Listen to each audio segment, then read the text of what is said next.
IEMECON 2025, being held from 8 to 10 December 2025 at UEM Jaipur in hybrid mode. I am Professor Rishita Das, along with my co-host Professor Ritam Mukherjee, Assistant Professor of School of Management of UEM Jaipur. We have the honor of serving as your anchors for the inaugural session and for the proceedings of Day 1.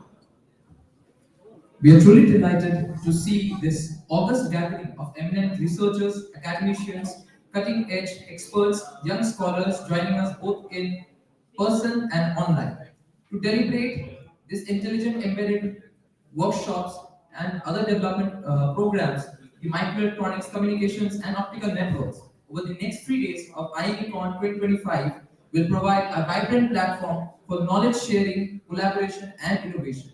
We are grateful to all of you for being here and for being a part of this journey.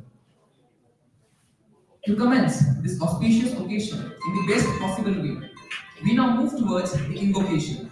In our tradition, we invoke the blessings of the Almighty and of Ma Saraswati, the goddess of knowledge, music, and arts. And before we embark on any academic endeavor, may I now humbly request our Honorable Vice Chancellor, Sir, Professor Dr. Vishnuja Chatterjee, the Vice Chancellor of UEM Jaipur, to kindly permit us to begin this inaugural ceremony with the invocation and ceremonial lamp lighting. So please start. Big round of applause.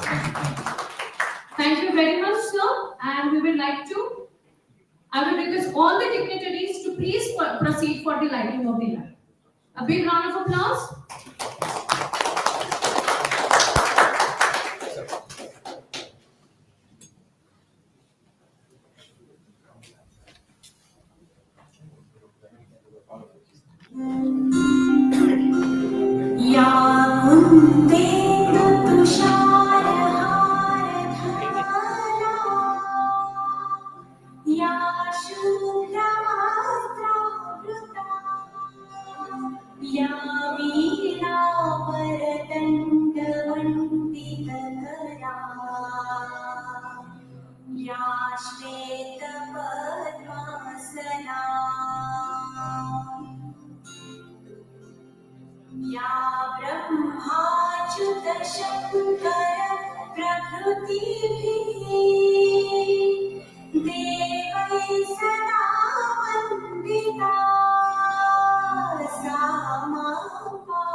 Thank you everyone for the kind gesture.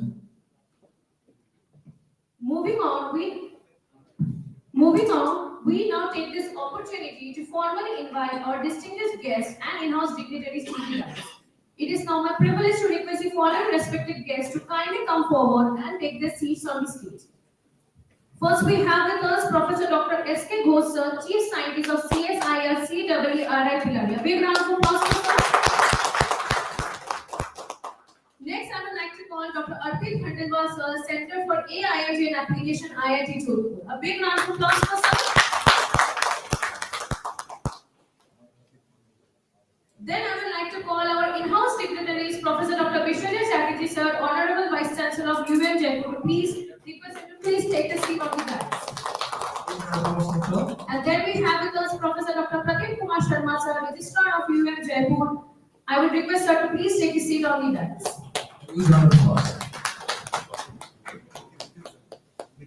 Okay. And then we have with us Dr. Nitin Awatre, sir, Assistant Professor of. Nitin sir is on the way. He's coming, okay. And Amit sir is also coming. Surely, sir. We extend a very warm welcome to all of you and thank you for sparing a valuable time to with us. We now proceed to a brief felicitation ceremony as a humble expression of our gratitude and respect towards our esteemed guests. May I request the organizing team to please assist with the felicitation. First, I request our Honorable Vice Chancellor, sir, Professor Dr. Vishnuja Chatterjee, sir, to kindly felicitate our guest of honor of the day, Professor Dr. S.K. Ghosh, Chief Scientist of CSIR CEERI Philalia, with a token of respect. A big round of applause for sir.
A big round of applause.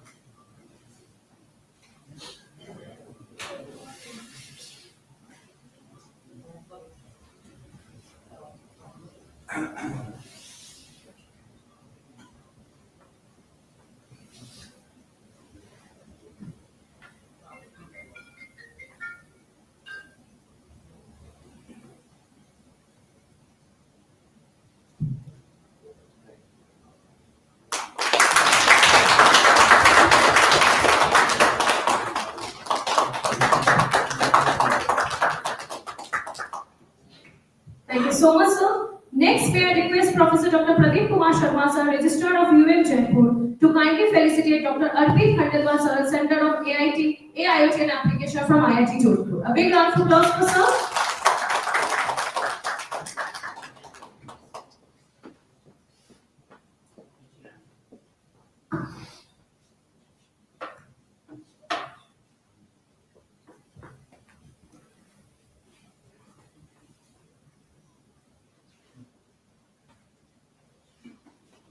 Big round of applause, please.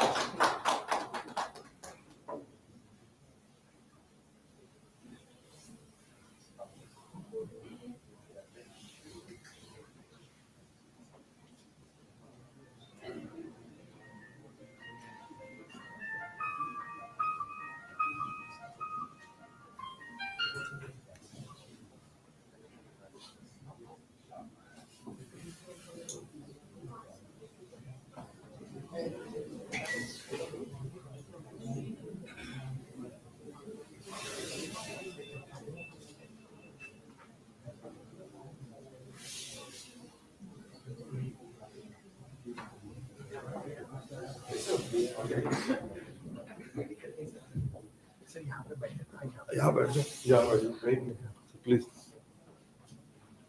Sir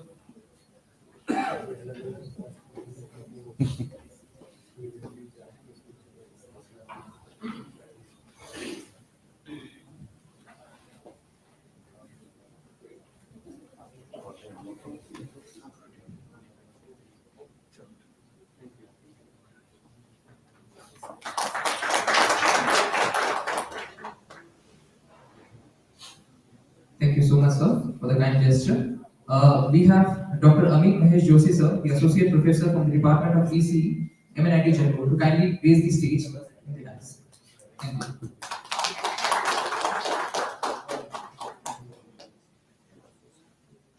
Moving on, may I now request our Honorable the Associate Dean of Academics and Foreign Affairs, Professor Dr. Mukesh Yadav, sir, to kindly felicitate our Honorable guest, Dr. Ritu Raj Singh, who is the faculty of the Department of Electronics and Communication Engineering, NSUT, Delhi. A huge round of applause for sir.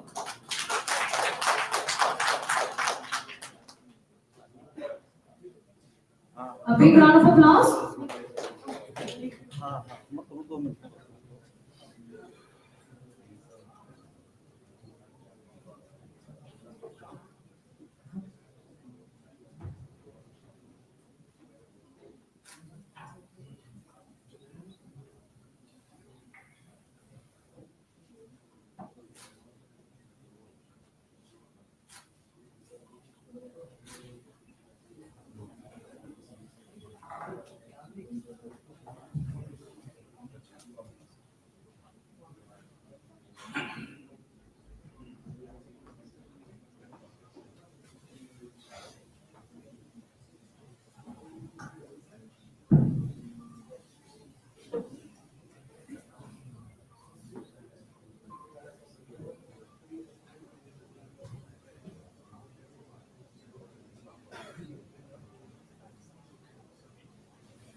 Next, I will request Professor Dr. G. Uma Devi Ma'am, Associate Dean of Engineering, UEM Jaipur, to kindly felicitate Dr. Amit Mahesh Joshi Sir, Associate Professor of ECA Department at MNIT Jaipur. A big round of applause for Sir.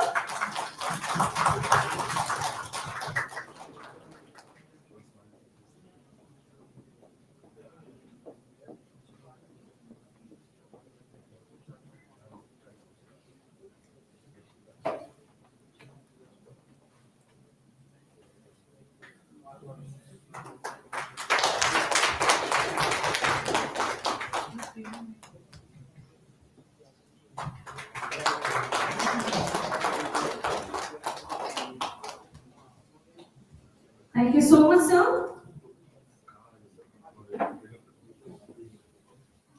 A big round of applause for sir.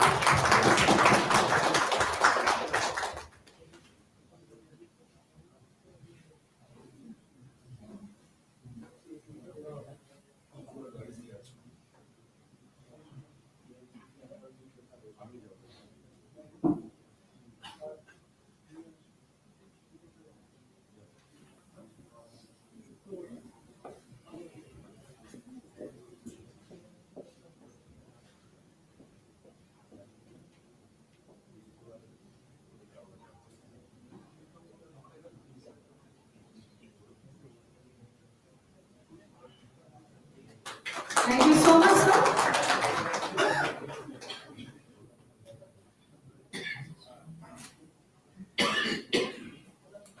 Now may I request Professor Dr. Tapasri sir to kindly felicitate Dr. Gaurav Upadhyay, Assistant Professor of ECA Department at Mani Bhopal. A big round of applause for sir.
Thank you so much, sir.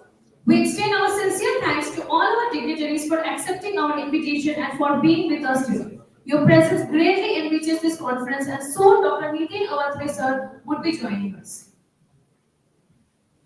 In addition to that, we also have two eminent speakers who have joined us online. Dr. Amit Kumar Batra sir, the Director of National Atmospheric Research Laboratory, ISRO, Department of Space, Government of India. Sir, we welcome you. A huge round of applause for sir. And next, we have Professor Dr. Devatosh Guha sir from the Institute of Radio Physics and Electronics, University of Calcutta. Sir, we welcome you to this conference. As we move to the next part of our inaugural session, we now have the privilege of hearing from the leadership of the IEMECON group. To begin, we will listen to the recorded message from Professor Dr. Satyajit Chakrabarty sir, Director of IEMECON group, whose visionary guidance has been instrumental in shaping the academic and research culture of our institutions. May I request the technical team to kindly play the recorded address of Professor Dr. Satyajit Chakrabarty sir. Hello everyone. On behalf of the IEMECON conference, I welcome you all to UEM Jaipur's 13th International Conference on Intelligent Embedded Microelectronics, Communication and Optical Networks, the IEMECON 2025, is the 13th flagship conference of UEM Jaipur and IEM Group. I welcome all of you. This conference is going to be held for 3 days from December 8th to December 10th, 2025. The theme of the conference is Advancements in Artificial Intelligence in Embedded Systems, Microelectronics, Communications, and Optical Networks. This theme is very close to my heart because I supervise PhD students in the area of artificial intelligence and embedded microelectronics. There are so many applications. We are ourselves creating new GPUs. We are creating with NVIDIA Thor chips, Jetson nano chips. We are creating embedded AI with a lot of robotics and applications in the area of IoT, in the area of automobiles. There are lots of applications in the area of industrial electronics, in the area of industrial IoT, Industry 5.0. There are infinite applications for embedded electronics and artificial intelligence on the edge. For this conference, it is my immense pleasure to begin welcoming our distinguished chief guest, Dr. Amit Kumar Patra, the Director of the National Atmospheric Research Laboratory, Department of Space, Government of India. We are equally blessed to have with you the guest of honors, Dr. Devatosh Guho from the Institute of Radiophysics and Electronics, University of Kolkata. We are welcoming Professor Dr. S.K. Ghosh, the Chief Scientist at CSIR Siri Pilani. We are welcoming Professor Dr. M.M. Sharma, the head of the Department of ECE at MNIT Jaipur. All these galaxy of dignitaries will help enrich the conference and reach new heights. We have international and national participants from all over the globe. We have participants from various IITs, NITs, top universities in USA, Canada, Australia, UK. This conference will give the researchers new opportunities, especially in the themed area of artificial intelligence, in the embedded electronics. I myself am running startups in this field. I have research areas in this field. So if you want funding for your startup, for your ideas, get in touch with me. I'm also an investor and I look forward to investing in new startups and new ideas.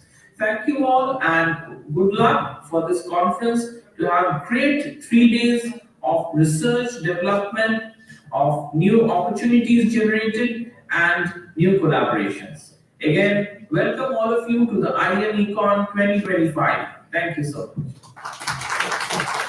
We sincerely thank Professor Dr. Satyajit Chakrabarty sir for his inspiring words and for his continued support to IEMECON. Moving ahead, it is now my honor to invite our Honorable Vice Chancellor Sir, Professor Dr. Vishwaya Chatterjee of UEM Jaipur to address the gathering and share his thoughts on this occasion. Sir, may I now request you to kindly grace us with the address. A big round of applause for sir.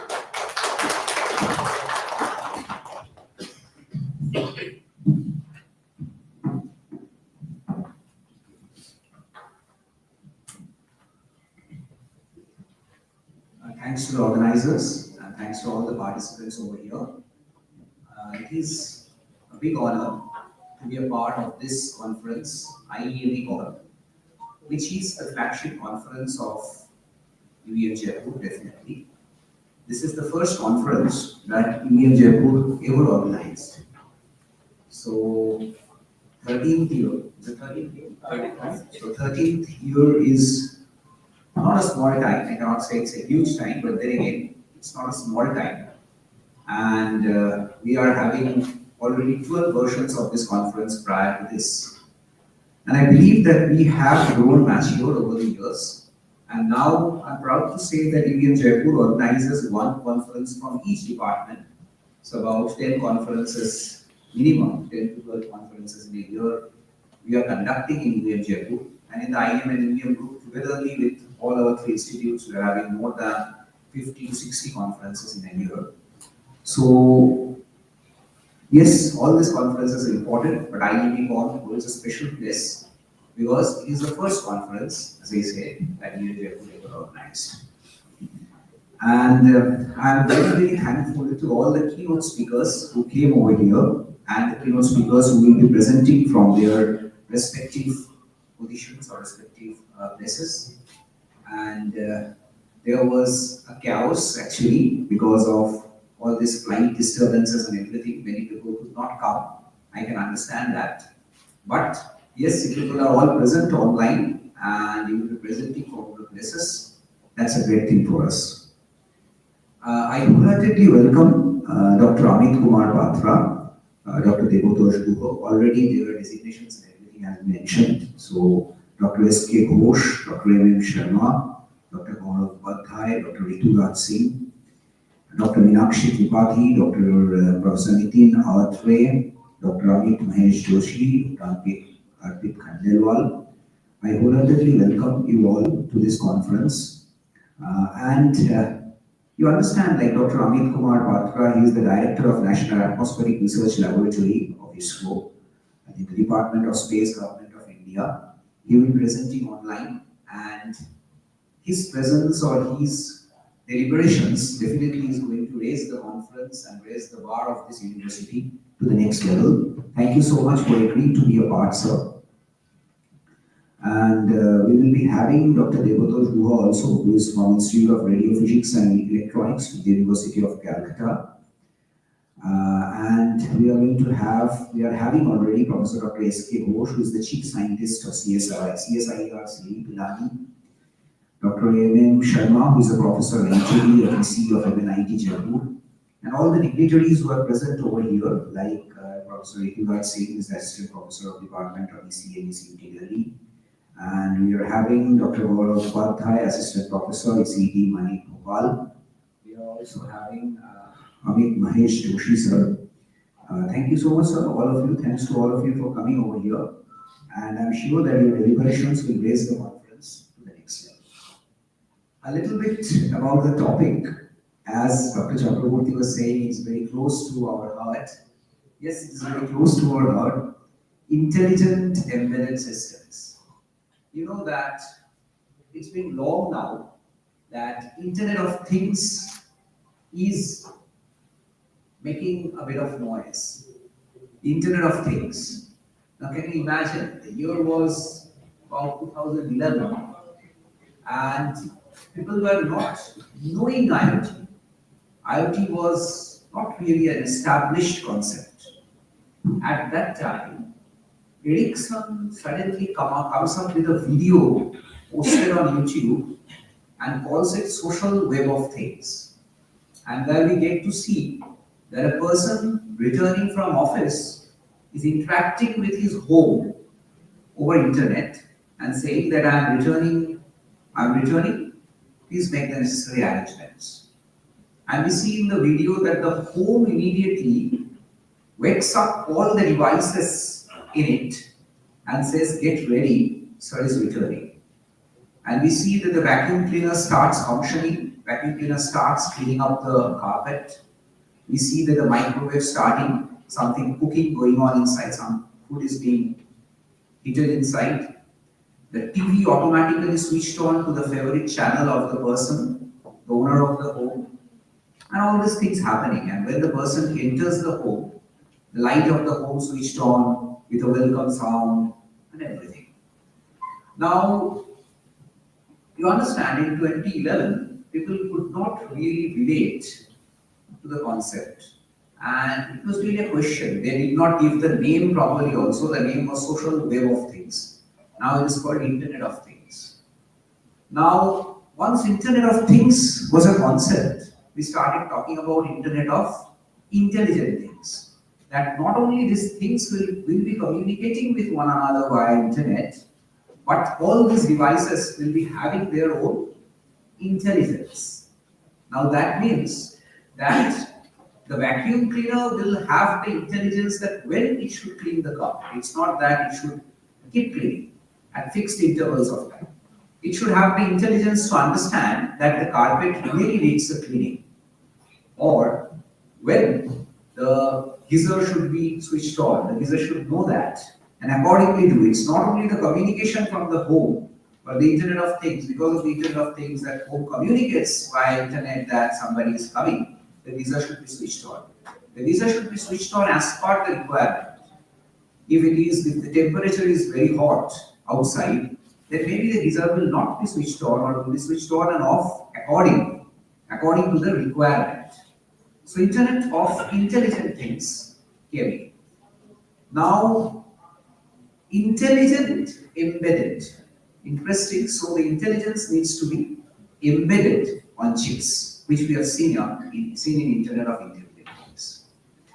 Now you know that around 2016, 2017 was the time, 2018 was the time when people started talking about AI on the edge.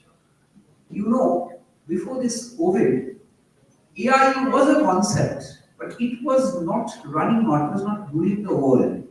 AI was not really there in everybody's home. Everybody was not talking about AI. The researchers, the engineers, they were talking about AI. In 2020, okay, it started that everybody in their respective homes started talking about AI. In 2017-18, prior to AI being actually that big a concept, or before AI started ruling the world in 2017-18, they talked about AI on the edge, saying that AI is to be there on chip. You know, again, 2020 AI became a concept. After that, we talked a lot about AI. We said that AI should keep learning from data. AI should keep learning from the data available on internet. All the data available on internet should be available to everybody, to all AI systems. AI systems should keep learning from there, and it should keep learning, and AI should be intelligent. That is the way world was progressing. Even now, world is progressing that way to some extent. You know, when ChatGPT started, it started with an IQ of around 50. Now ChatGPT is said to have an IQ of more than 150, about more than 150. And it is expected that in coming 2 years, 26, 27, ChatGPT is going to have an IQ close to 500. Good, AI is learning from the internet. But then again, there was a problem. The problem that occurred was US suddenly came up with security features on data, saying that my data should not be available to everybody, and my data should not be accessed so easily by different countries. Now, what does that mean? That means that if India is developing an intelligent thing, it is not that India will easily get an access to US data. So India needs to have its own data. So edge AI became more popular. AI on the edge or AI on chip became more and more popular. So now we are targeting things where the device will have AI embedded in it, the data embedded in it, learning embedded in it, everything embedded in it. Definitely AI on chip is embedded, AI is embedded on chip, but the learning and everything being embedded on chip. That's why the concept is very close to our heart, intelligent embedded.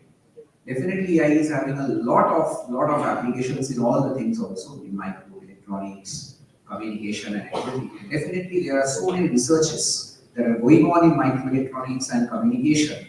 Apart from AI being a part of it, very important to understand that even today world is doing a lot of research without AI. So microelectronics and optical networks and all this, I will be very interested to learn more from all the presenters over here and all the wonderful keynote speakers over here. I wholeheartedly thank the organizers and the keynote speakers, organizers, for giving me a chance to, or an opportunity to have or having to learn from these wonderful speakers, and to the speakers definitely who are going to present over here. Thank you so much to all of you. Thanks to the organizers and thanks to all the delegates. Thank you so much, sir. Thank you so much, sir, for those inspiring words. We now have the privilege of hearing from our chief guest, Dr. Amit Kumar Patra, sir, the director of the National Atmospheric Research Laboratory under ISRO, who joins us online. As Dr. Patra is the respected scientist leading national research in atmospheric and space sciences. He'll be delivering his detailed keynote address in the later sessions today. But at this moment, we are honored to hear a few words from him to set the tone for today's proceeding. Sir, may I kindly request you to address the gathering? A huge round of applause for sir. Thank you very much. Professor Vishwaya Chatterjee, Honorable Vice Chancellor of UEM Jaipur, Professor Pradeep Kumar Sharma, Registrar UEM, Professor S.K. Bose, Dr. M.M. Sharma, Professor Devotas Guha, Professor Arvind Khandelwal, Dr. Amit Mahesh Joshi, Dr. Rituraj Singh, Dr. Gaurav Upadhyay, my dear participants, very good morning to all of you. Actually, at the outset, let me first thank the organizer for inviting me to this particular meeting. And I also would like to compliment UEM to organize such a meeting, which is international character, on intelligent embedded microelectronics communication and optical network. I think all these words are very important. World is changing very rapidly, so I think we have to catch up with the kind of technology and the kind of intelligence that we require for the sustenance of technology and their applications. I think it is indeed a very, very important meeting, and I think all young minds have to really know what is going on in the world. I think this is very, very important. I do not want to take much time at this point of time, but I would like to point out just a couple of things. We are working here at NRL, which is close to Tirupati, part of Department of Space, Energy, Atmosphere and Space Research, using ground-based and space-based instrumentation and observations, data analysis, and modeling. So this is a vast domain by itself in atmosphere and space science, which has its own variability. But a couple of things that come in our way, for example, with regard to the communication. When we talk about satellite to ground communication or the terrestrial communication, and then today we are talking about the quantum communication. We are talking about the quantum computation, quantum material. I think all these are very, very important. And with regard to the atmospheric part, I just, because this is not the only one that I want to mention, but want to mention a couple of things. We have been knowing for ages that when rain comes, depending upon the raindrop size, we have attenuation, satellite to ground communication. That's why we have been searching for frequencies. We are talking about the space diversity, at which part of the country, what kind of frequency will be more suitable. Today we are talking about the quantum communication, an important component that comes in for the quantum communication, particularly in the free space and also the atmosphere, is the atmospheric turbulence, the pollution, that is the aerosol particles, and also the raindrops. I think these informations are very, very important if you have to develop a feasible, useful quantum communication in our life. Even within a campus of few kilometers, if you want to develop a quantum communication system from one building to another building, or one place to another place in a city, I think what comes in is the atmosphere. You have the turbulence, you have the aerosols, and you have the raindrops. I think, can we actually take all the data that we are talking in an intelligent way and develop a technology that will actually provide us reliable information in transferring data from one place to another? I think this is something that has to be also included, the kind of technology that we are going to develop for ourselves. So I think there are many things that is happening, and I will be talking about it during the keynote address. The kind of intelligence that we need in the signal processing in an era when our low Earth orbit is occupied with so many satellites and debris. Even today there is a news, you can see the kind of satellites that we are actually throwing into the low Earth orbiting, the chances of having collision for our satellites are going to be massive, because most of our satellites are going to be in the LEOs, unlike other countries. So I think we have more challenges. We have a lot of, intelligence activities we have to build in from the future perspective. I think the young community should be aware about this thing, the kind of opportunities that they are providing to us, and the kind of challenges that are in front of us. I think this is going to, we have to convert these challenges into the opportunities for our career and the growth. I think I wish all the best to all the participants to learn from this 3 days workshop, 3 days conference. And I think during the keynote address, I will talk in a focused way what is happening in the field of the high power probing, high power radar probing of the atmosphere and space, the kind of new challenges that we are facing. I think there is also a lot of intelligence and the technology that we have to talk about. I think with this, I should stop at this point. Thank you very much for giving me the opportunity. Thank you so much, sir, for your gracious message and for setting a meaningful direction for today's event. We look forward to your keynote address later in the day. Dr. Nitin Awatre sir has joined us, and I would request our Honorable Vice Chancellor Professor Dr. Vishwajit Chatterjee sir to kindly felicitate to Dr. Nitin Awatre sir, Assistant Professor of IIT Jaipur, with token of respect. A big round of applause for sir.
A big round of applause for sir.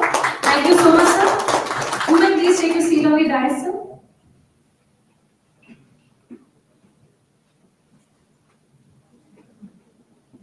Now it is my honor to invite our guest of honor of the day, Professor Dr. Debadosh Gubo sir, from Institute of Radio Physics and Electronics, University of Canada. He joins us online for his keynote speech.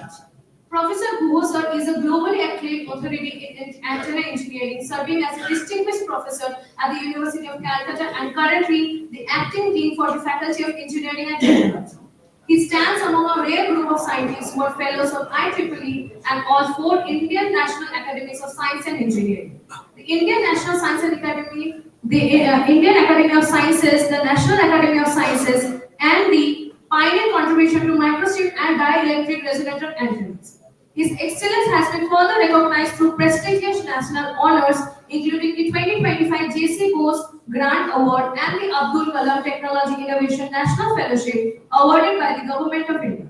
Beyond this, Professor Gubo sir has received numerous international recognitions, leadership roles, and lifetime achievement honors, reflecting his impact on research and innovation at the global level. His pioneering work from defective ground structures and dielectric resonator antennas to meta-surface-based antenna systems has shaped modern communication, radar, and sensing technologies, while his books, patents, and research leadership continue to inspire antenna science worldwide. Sir, we are truly privileged to have you with us today. May I kindly request you to address the gathering. A big round of applause for sir.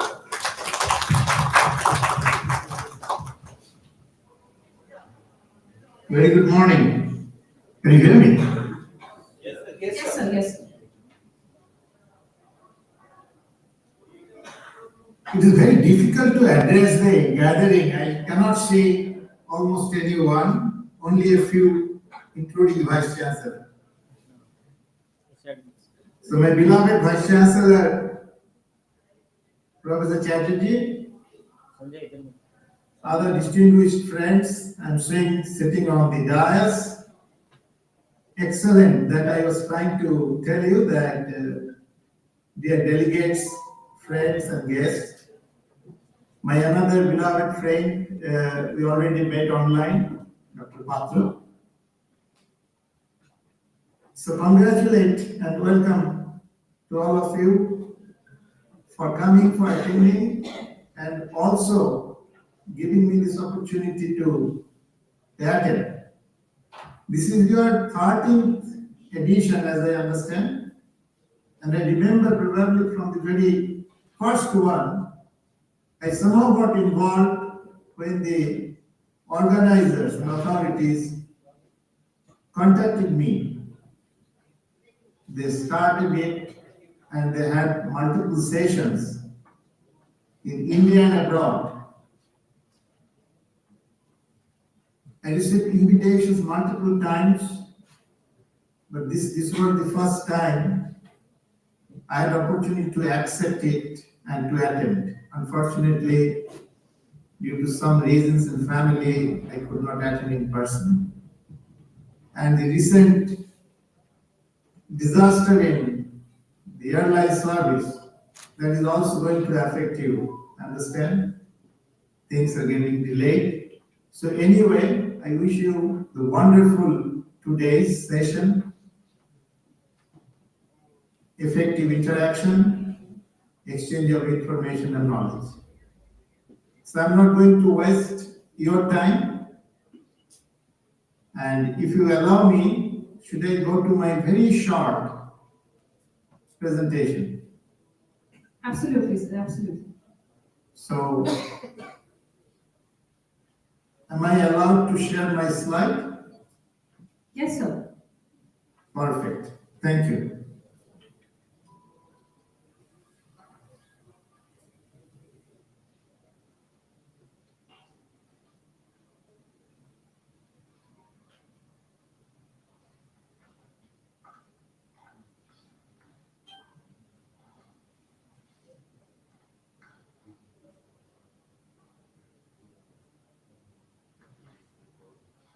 Are you getting me?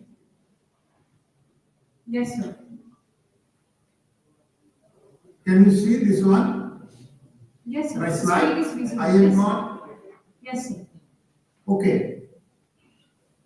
Anyway, it is one-sided and already we know, we heard, but I don't know how many in the audience have direct experience of the question that is raised, that are our innovation and profession in crisis due to machine learning and AI? The answer is mixed, yes and no.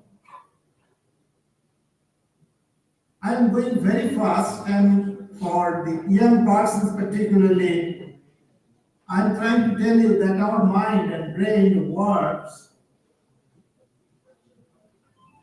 Suppose this is a simple problem is given to me or given to you, and you see how do you handle it.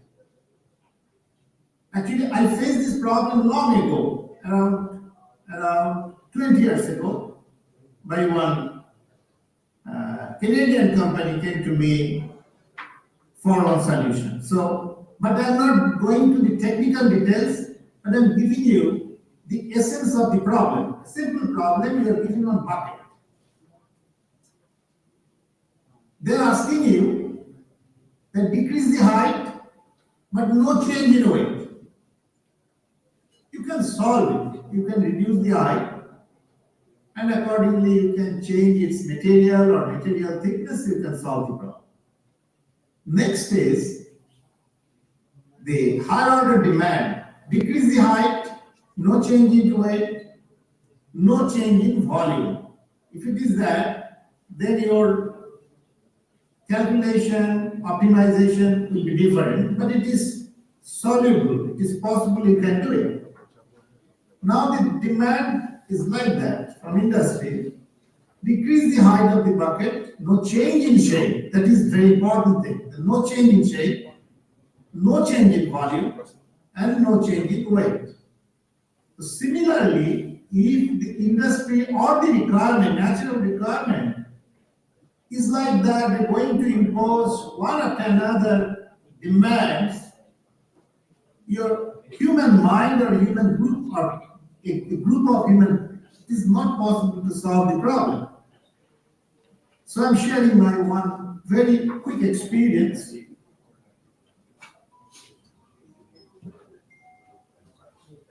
You already, it is introduced that my area of research is antenna. So I was working, the 3 articles I'm showing, 3 works published in 2020, 2022, 2023, right? And you can see the topic. The 3 groups of students are working. One is the cross-polarized fields of one antenna. Cross-polarized field is not a desired thing from one antenna. It is a kind of additional disturbance or noise. Another group was working on the sources of cross-polar things, and you see in the bottom some work we did, an understanding of. So all basic, very new information and understanding about the antenna design techniques. I'm coming to the model of our studies. The 3 groups are working, 3 per output. What is the model of these 3? All 3. That is, the antenna ground plane or antenna structure is the main crisis.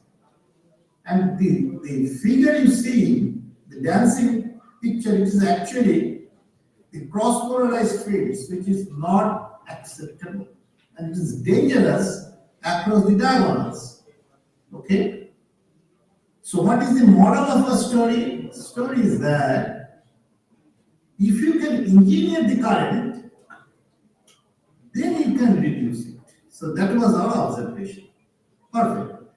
So of the order of 6-7 dB separation is possible.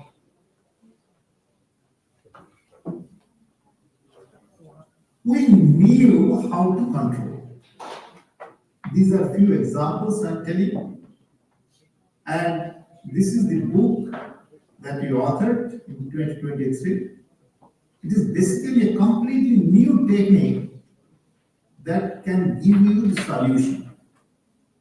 So we knew all about this based on our 2 decades. I started working in 2005, so I'm talking about 2025, so it is actually 20 years knowledge, understanding everything involved. But at the end of 20th year, still it is a crisis to me. Because gradually we are observing the demand of the technology is gradually become very stringent. I have shown 3 specific, very limiting parameters I need to achieve it. And at the bottom, just symbolically, not symbolic, it is the actual thing, but to you, many of you, it is just a kind of symbolic thing. That is our design based on our 20 years knowledge. The problem is, it is possible, we have seen it is possible, but 14 dimensions have been involved. And after that, you see it is next to impossible to optimize manually. No one can in the world handle all these parameters together, all values at a time, or to satisfy all design at a time. Okay?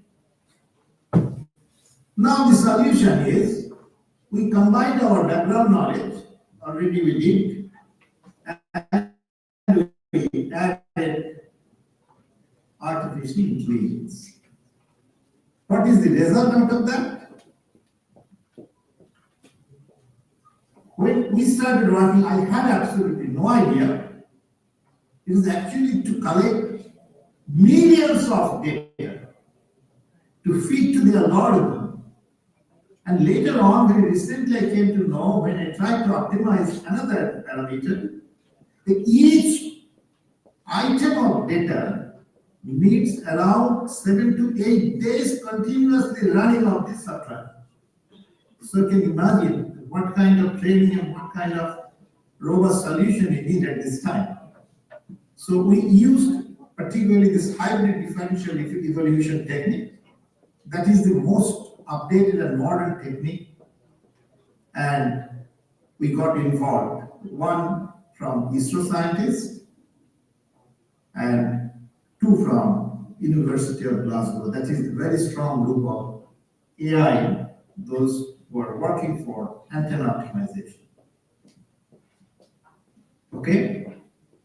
So now you see the solution. It took around 6 to 7 months to work together.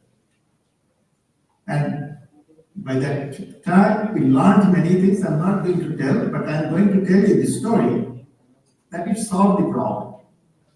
From the characteristics, if you cannot figure it out, I'm coming to that one, that practical solution for one antenna array that we know, and it actually satisfied more than we targeted up to 32 dB.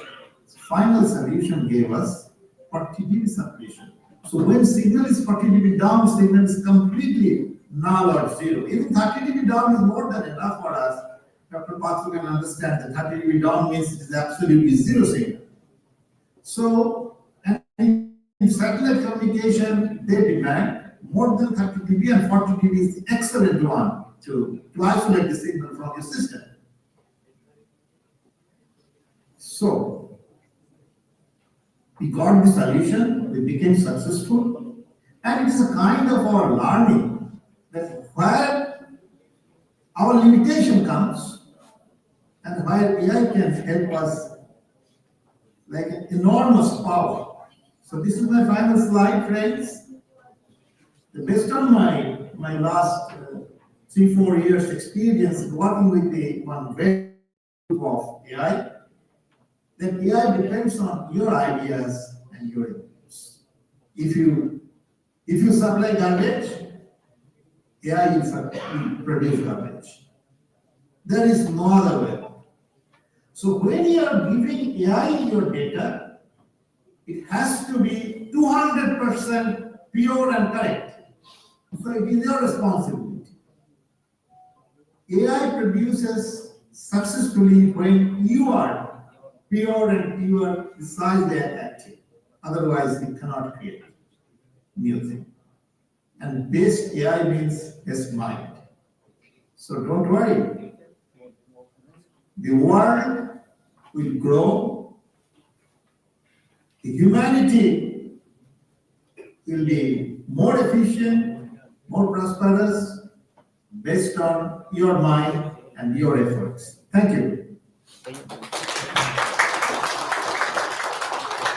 Thank you so much, sir, for your insightful presentation and keynote address, and for gracing this inaugural ceremony as our guest of honor. Thank you so much once again. A huge round of applause for sir.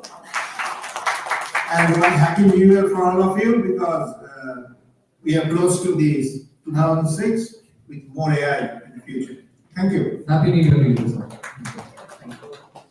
Now, So as we I can stop sharing right now, yes, sir. Yes, sir. or you can do it, right? Thank you. Thank you so much, So sir. probably there is no question, so you can proceed further. Right. Is there any questions from the audience? Okay. Thank you, sir. Looks like everything is pretty understandable and okay. So as we move on with the flow of program, now it is my privilege to honorably welcome our esteemed registrar sir of UEM Jaipur, Professor Dr. Pradeep Kumar Sharma sir, to kindly address the gathering. for today's IEMECON 2025. A huge round of applause for sir.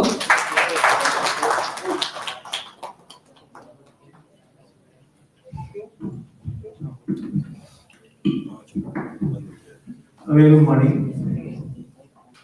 A very good morning to the stage, all the dignitaries on the dais and off the dais, all teachers, research scholars, students, participants in this 3 days international conference. As rightly said by Vice Chancellor Sir and Director Sir, that the topic is of immense importance. But for me personally, this conference is also important because it was the first conference in this university 13 years back. We started with very few number of papers received and even very few number of papers accepted. But now, standing in the 13th year, I can proudly say we have increased more than 11 times. More than 11 times. 900 papers almost we received this time. 180 accepted papers. So you can imagine the volume of this conference and the participation from around the world.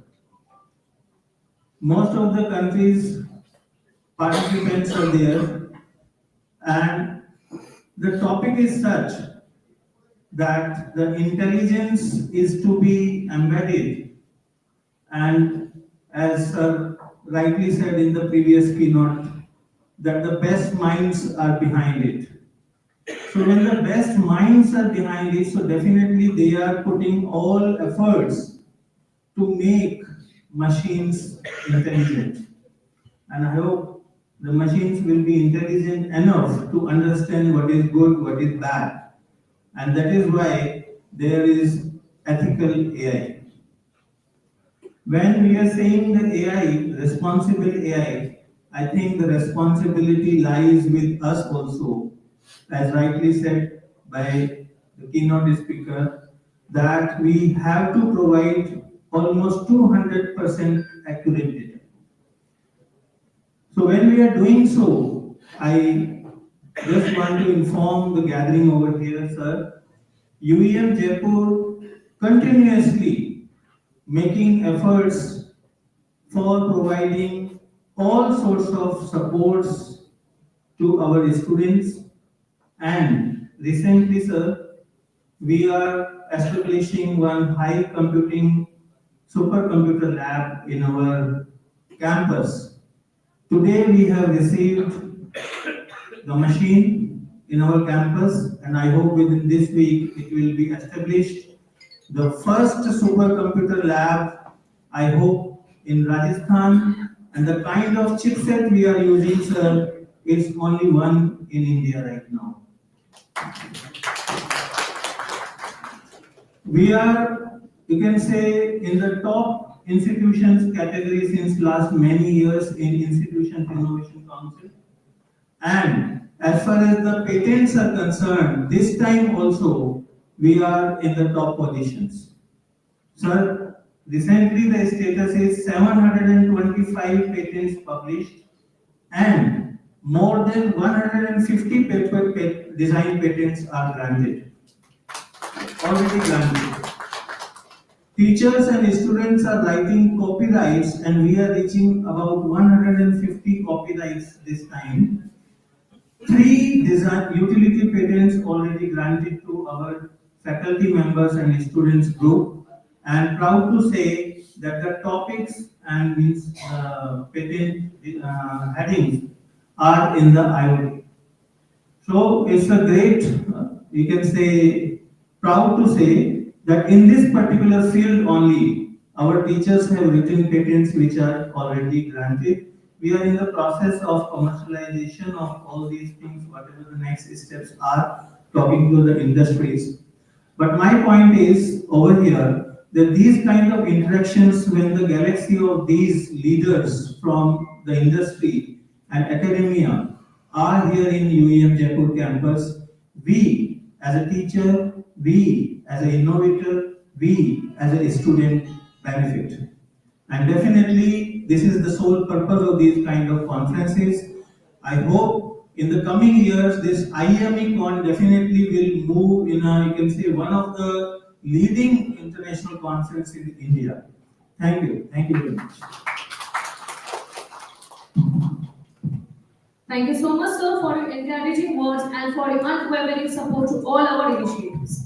Now it is my honor to invite our esteemed guest of honor of the day, Professor Dr. S.K. Ghosh, sir, Chief Scientist at CSIR, Central Electronics Engineering Research Institute, CEERI, Pilani, to share a few words. Dr. Ghosh has been contributed significantly in the broad domain of microwave electronics and vacuum electronic devices, and his work at CSIR CEERI has had a notable impact on both research and application.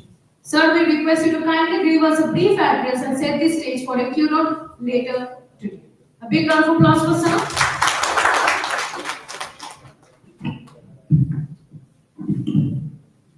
Good morning.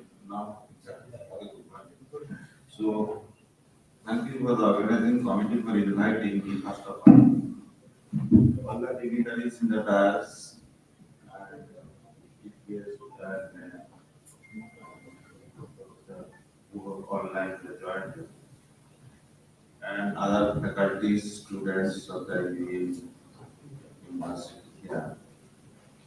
Yes, this is a organic conference what you are organizing. It's nice. Topic is very innovative and advanced topic. However, I will be talking in the area of microwave because I am working in the area of microwaves. Microwave is dominant activities or antenna or communication area. And my expertise in the microwave. Sorry, I talk about that in my talk is there. And this committee is since it's a 13th conference and they are doing well. So once again, I will give you thanks to all of you who have organized the next conference in this university. And it will not go much time because already we have been here. Thank you once again. I will get success. Big round of applause for sir. Thank you so much, sir, for your insightful remarks. Now, moving forward, we now invite Professor Dr. Mukesh Yadav, sir, the Associate Dean, Academics and Foreign Affairs, to kindly address the gathering. Sir, may I request you to kindly share your thoughts. A huge round of applause for sir.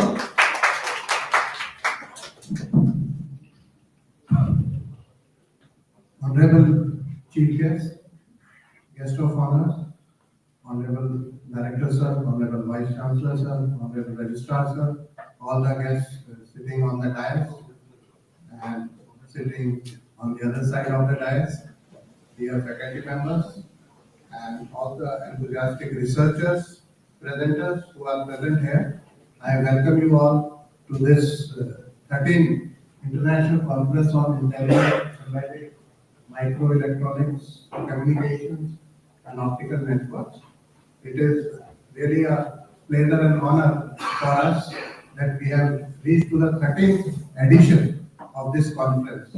So we can understand many faculty members have done their efforts to bring the 13th version of this conference. So I congratulate to all the people who have worked hard, who have tirelessly worked hard for last so many years, and they have brought this conference to such a good level that we can proudly say that this is one of the flagship conference of UEM Jaipur. Now, we could see that these disciplines which we are going to speak for next 3 days, they are not the isolated disciplines. They are they are actually the backbone of modern innovation and smart technologies. So these disciplines are the backbone of smart technologies and modern innovation. If you see any innovation, whether it is about healthcare system, whether it is about defense system or space technologies, we find that without these three of these fields, we cannot think of smart future. So, congratulations once again to all the mm, organizers who have decided such a wonderful topic, and I look forward to some of the most outperforming deliberations will be done over the 3 days, and all of us will be benefited by these deliberations. There will be exchange of ideas, there will be collaborations, there will be networking among the participants, and we hope this conference to be a real success. Thank you. Thank you, everyone. Thank you so much, sir, for your encouraging address. Next, I would like to invite Professor Dr. G. Uma Devi, ma'am, Associate Dean of Engineering of UEM Jaipur, onto the stage to kindly address the audience. A big round of applause for ma'am. Good morning to everyone. So we proudly say one thing today. We are giving IoT kit and Raspberry kit to all engineering students. From the first year onwards, when they join, they will get this kit, so they can work continuously 3 years to develop, to solve their learning problems, so they will get a real-time working experience. So we proudly say our students completely moving towards hands-on training. So because of that, what happened? 10 papers they put it in this conference. Out of 10, 5 papers accepted for the presentations. This is a students' papers. So I proudly say our 5 students, 5 is engineering, 5 papers accepted for the conference. So they are going to present maybe today or tomorrow. So we are also happy to mentor our students. So they are also publishing the paper in the IEMECON. This is a really proud for us. So this 5 maybe will increase when the 14th versions, maybe the 5 will be 20 or 25. So this is actually helpful for our students in the different domain. It's not only for the computer science. So now most of the topics towards moving communications as well as computer science. So we are not separating only computer science or EC or something. Most of the domains common. So we are encouraging the students in all the aspects, even the core engineering students, so that it will helpful for the solving or so only one thing we are requesting our students to apply the critical thinking in the knowledge. So that will helpful to solve the real world problems. Last week I heard one word, don't publish your papers.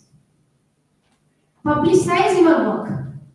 The word they use publicize. That means you can come your work idea or everything in the forum of any of the conference, discuss, get a suggestion from the expertise, so make the collaborations so that your work will be publicized.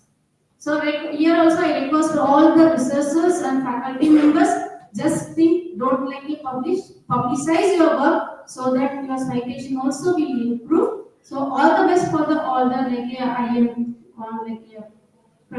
paper presenters and faculty members and everything. So I'm waiting for the success of this conference. Thank you very much. Thank you so much, ma'am, for those inspiring words.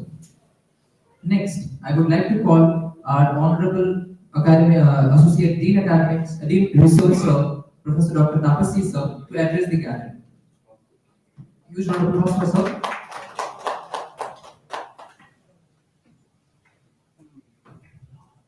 Good morning to all of you, honorable dignitaries and UEM Jaipur faculty members.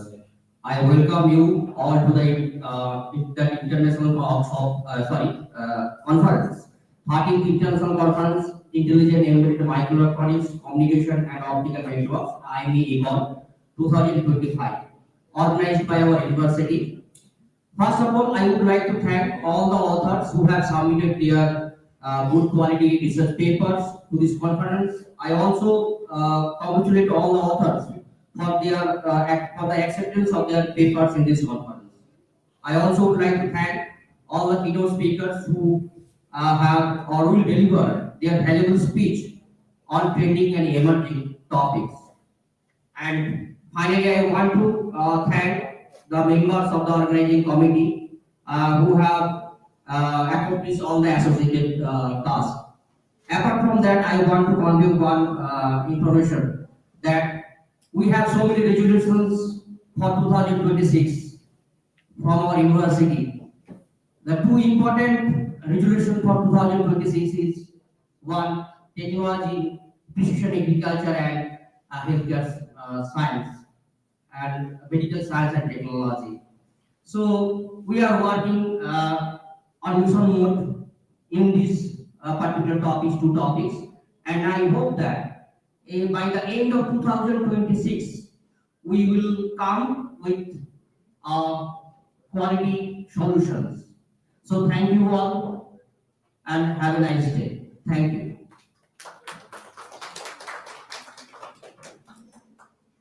Thank you so much, sir, for your valuable insights and continuous support to research activities. To formally express our gratitude to all those who have contributed to the success of this inaugural session, I now request Professor Dr. Pradeep Kumar Sharma, sir, Registrar of UEM Jaipur, to present the vote of thanks. A big round of applause for sir.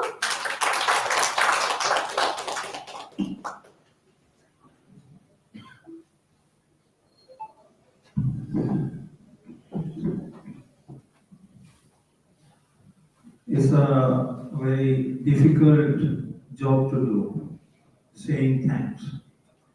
But definitely the appreciation needs to be there. And first of all, on behalf of all the faculty members, researchers, students, all a part of, as I can say, unit of UEM Jaipur, we are very much thankful to our Honorable Chancellor Madam, Professor Dr. Banani Ma'am. We are very much thankful to the Director of the IEM Group, Professor Dr. Satyajit Chakravarti,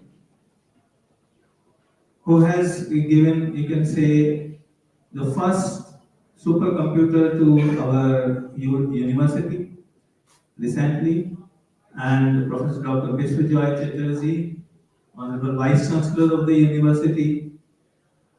Again and again, we cannot say again and again, but always, 100% whenever new initiative, anything is there.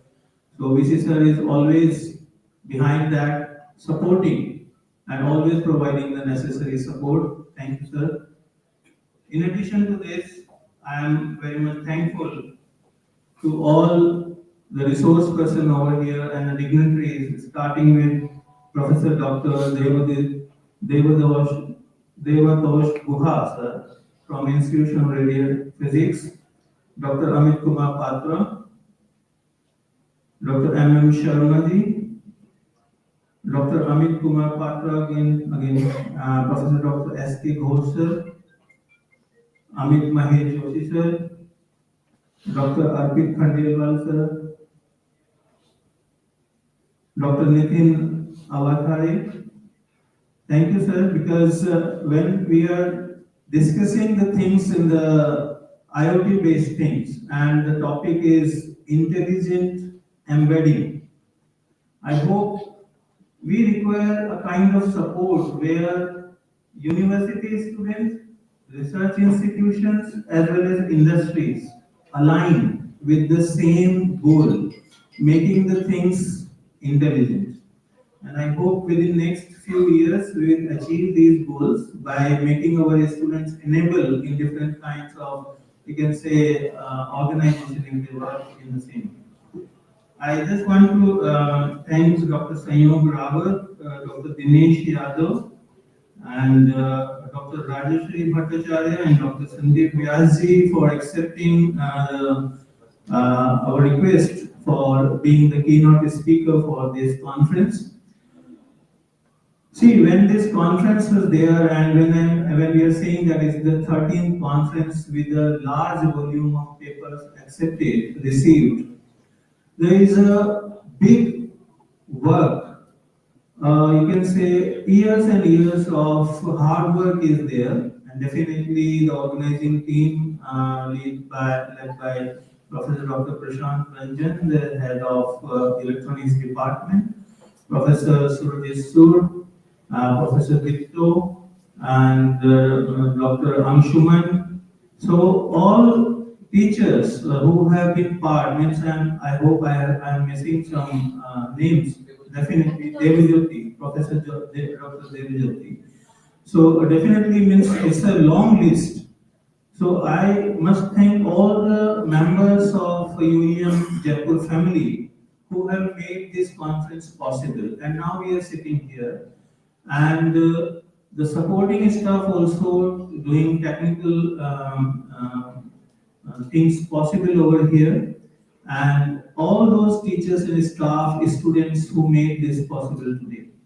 I hope these 3 days definitely will be successful with the help of our electricians, our all other supporting staff, and we are very much thankful to them. We are thankful to all the help provided by Shyamlalji and Sanjay and Bhim for providing the IT support. All HODs of all departments, associate deans, because definitely when we are taking things ahead, the accord of all the persons are required in a very positive manners, and whenever the things are there, all associate dean HODs support the initiatives. Thank you very much, and on behalf of the organizing committee, I am very much grateful to all the dignitaries over here. Thank you, sir. You came here, you put your time forward, and definitely means it's a very good, you can say, gesture from your side. Thank you very much, sir. Thank you. Thank you very much, sir, for so gracefully acknowledging everyone's efforts. With this, we have come to the end of the inaugural session of IEMECON 2025. We now take a short break for the high tea for 15 minutes upstairs, and we request all our esteemed guests and participants to kindly join us for the refreshments and then assemble here back for the keynote sessions that will be followed.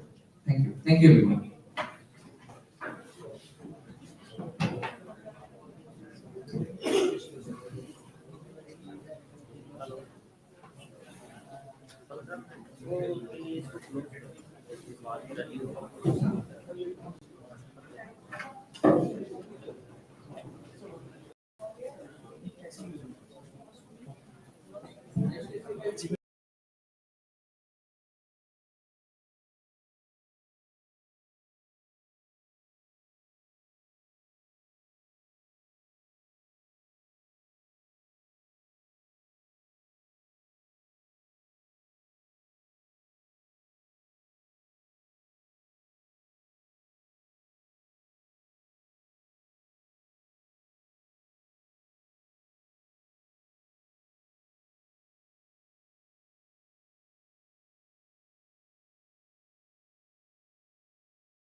Pointer did, no? Pointer. Already Where?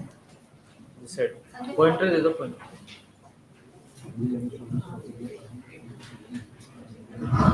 Hello.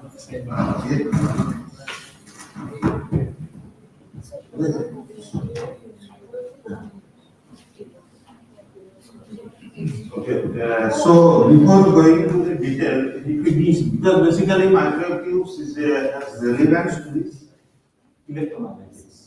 If we see the back history, a brief historical timeline if we give you, see, effects of electromagnetic current on a magnetized needle was in 1890. How these tubes are coming, I mean to say that one. I know since where is it being used?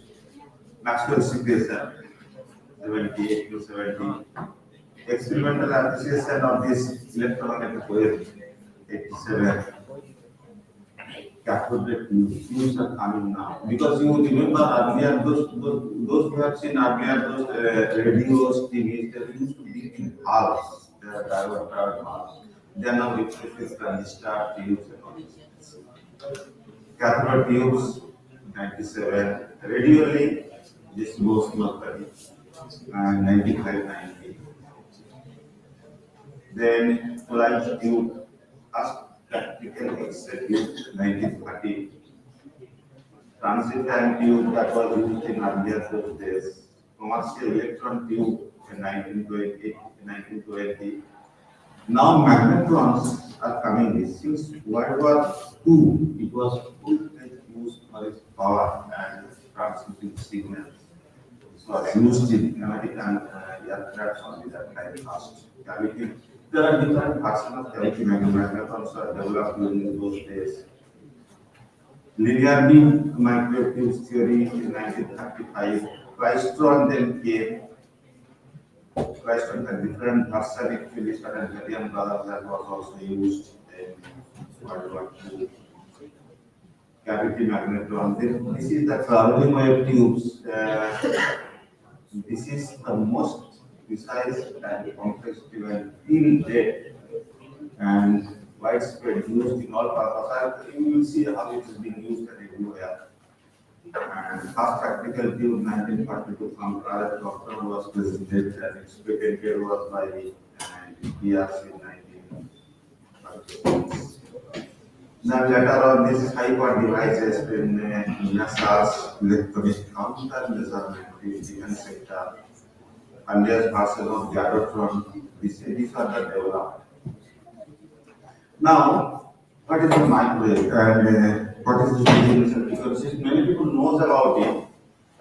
The microwave, the terminology you see micro, and what we are telling about frequency. But because if a spectroscopic person you will see, he will talk about the wavelength. There is that wavelength will be coming. These are the designated frequency in general purpose. But what about the practical purpose? The frequency are being designated by this is absolute frequency, and till date, all the devices are being and applications are being according to this frequency range.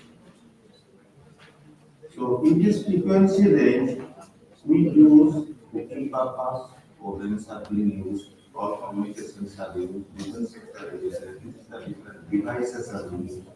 That will microwave tubes, maybe solid-state devices, etc. and so on. If we see microwave tubes, how they can be categorized. See, improved version. These are the you see, this is the oldest version of the microwave tube that is developed since you have to since 2021 magnetron Klystron 50 WP, and this is the later version of microwave. Multi-beam Klystron it was developed. Next version is micro dedicated PWPs.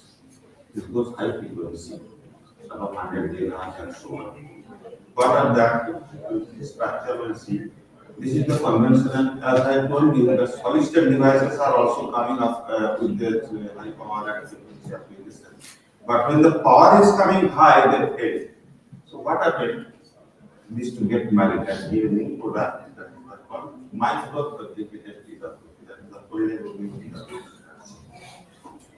So this is a hybrid mode PWP because they are original and solid state device. They are masked and they can there are high power microchips. You see, today's electronic, you are seeing that single operation or whatever the word in the global you see. Now, armies are not fighting. Okay, you are sitting and fighting. So all these devices are being used here. This is one sort of device. Somewhere it is there. It will create an ego. Means nothing will be seen. Everything will burn, arcing. These are the devices that they use. And these are the also similar type used. Very high power is communication purpose also it is being used. Otherwise, it can be also categorized in the basic thing in terms of this one means electromagnetic purpose. I am saying linear beam of cost or positive. How the electric field or magnetic field is oriented. According to that, these fields can be divided into two categories, different categories. Or how their energy is transferred, either it is electromagnetic is energy, kinetic energy is transferred, or potential energy is transferred, or their interaction with the RF, because basically amplified signal will come, so distributed or localized. How the electromagnetic wave is propagating, you are making slow down that fast. What is that slow or fast? That is with respect to the velocity of light. Bunching, electromagnetic bunching mechanism is there, energy radiation. But whatever it is there, so in what way you categorize it, basic thing is the conversion of energy. Conversion of energy into the microwave energy, electromagnetic energy, that is the radiation of the microwave. Now you see, these are the different version of the magnetron. We developed and delivered different strategic sectors, 2 kilowatt, 5 kilowatt, megawatt range of magnetrons we are being given. And you see these klystrons and this one, different type of klystrons is being used. This is 1 kilowatt klystron, this is 6.5 megawatt klystron. These are being used for different sectors as well as medical lunar purpose, medical purpose also used, and cargo scanning different purpose it is being used. And first I am showing the devices. In PWD means traveling wave tubes. These are the most complex device in this family of the vacuum electron devices and mostly used in satellite communication, electronic warfare, defense sector, they use depend on these devices. And gyro devices, gyrotron, high power devices, you see this frequency range if we designate, so 0.3 to 30 gigahertz you can say microwave and 30 to 300 gigahertz you can say millimeter wave. These devices will work and this 170 gigahertz gyrotron and 200 megawatt pulse power actually. This is for electronic work. If we see the applications, different purpose of applications are there. Civilian, so civil purpose also we are used microwave tubes or microwave basically used as microwave tubes. Medical also we use, industry we use, and it's the most complex use is most important, most useful use of this is in the strategic sector, that means in the defense and space. Space we have said strategic. Space can be also called in civilian sector. You see, in civilian what we are using? Civilian radars. Civilian radars, what are they? Weather forecast radars are there. Airport traffic control radars are there. The use is in micro uses to feed power, speed control, everything, remote sensing, traffic scanning, satellite communication. Today we are sitting one point to the other point and sending signal within no time because this satellite holds the art for communication purpose. This uses neutral and satellite communication, door-to-door communication. So you see how surveillance radar, air surveillance radar. This radar 360-degree protects the airport when you open the seat. So how much power is needed? So one device is there, magnetron and klystron, megawatts or kilowatts of pulse power is getting. This power is sent by this radar. It recognizes the means signal sent and reflected back signal it will receive and identify the target. Similar application is there in defense mainly. So this scanning, this is the civilian purpose it is used. Devices used for electrode and klystrons. weather forecast radar. They are also used. This transmitting the signal around these things or in a network like high power devices are being used there. That may be air band or anything. Frequency band depend upon the applications. You see, because as you know in this frequency attenuation will go high. So these things are the always are in the L or S band, means low frequency range. So magnetron flash. Now this mass communication is satellite communication. Today we communicate the signal from one place to other place of the world in no time. This is used this satellite.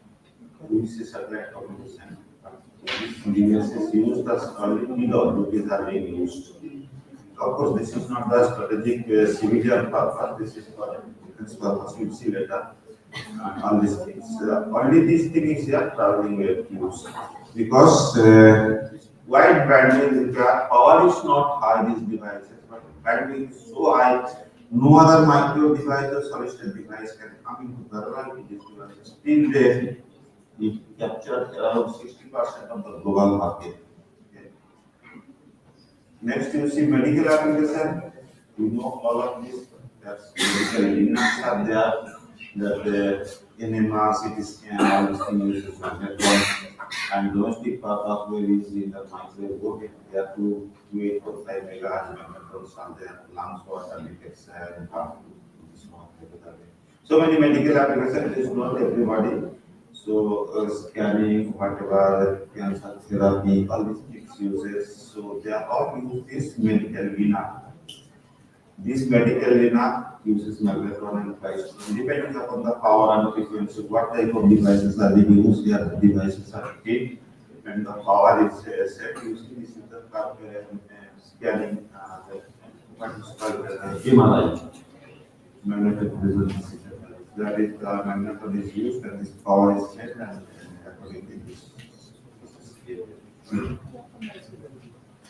industry application, there are so many, all of you know, it is anything food industry, cooking and gasoline sterilization, plastic industry, forest industry, rubber industry, chemical industry, mining, everywhere it has been used, this micro device, magneton price on this processes. So when it is known, so heating purpose, microwave oven, and this is other parameter. You see this methane gas decomposition. It is what we have done it. Methane decompose, methane decompose it will produce hydrogen and nanoparticle of pure carbon, which is being used for other R&D purpose. That is self and developed. This is also polythene. If you paralyze the plastic waste, if you burn it, it will give carbon only, pure carbon. But purpose actually how it is being done, it is known that when microwaves fall, it absorbs power. Basically, average power absorbed in lossy dielectric. This is the purpose why the microwave oven is work. It is known for that due to lossy dielectric, lossy material, it absorbs microwave and getting heated. So this is basically the compressed permittivity that electromagnetic theory will come. And this is the other application of drying that the industries, many industries in Kerala actually on this coastal area, once they contacted us for drying the spices, tea leaves, so microwave is used here. So using microwave they are being dried and whatever the packed. So these are the activities. Now, this is the most important thing for the strategic importance of this microwave steel. Strategic means defense. So, I think in photographs you will see, I hope.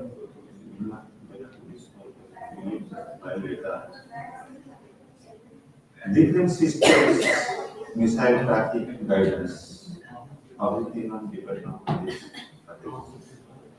Electronic countermeasure, countermeasure. Countermeasure is identifying the opponent side's electronic items, and this causes otherwise by jamming, brutal jamming, or confusing the enemy so that they cannot identify the system or misleading them. cabin is a part of that, or burn out their systems. It could be hard kill, it could be soft kill, without loss of life. Lethal waveform, you will see the picture later on, non-lethal waveform, means without loss of life. Active denial systems, and there are so many. All are being used in defense systems, military, air force, and navy. So here, two things are there. Right? One may be limited bandwidth, high power, and another may be medium or wide bandwidth. So when we talk about high power and limited bandwidth, so frequencies we see 0.3 to 30 gigahertz. This is called microwave frequency range, not the millimeter wave frequency range. Millimeter wave is 30 gigahertz to 300 gigahertz. In this range, how much power is required? Tens of kilowatt, megawatt, and gigawatt range. These are not the general microwave power, that is the microwave source power. So this type of power we need for this systems of communication, jamming, and all this power.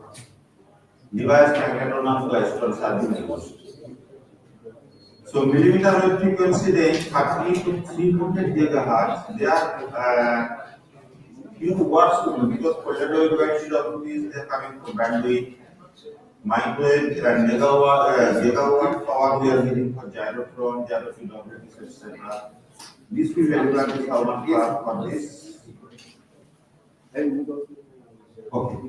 So the medium high power and wide band, this one is 100 watts of this was power traveling wave tubes.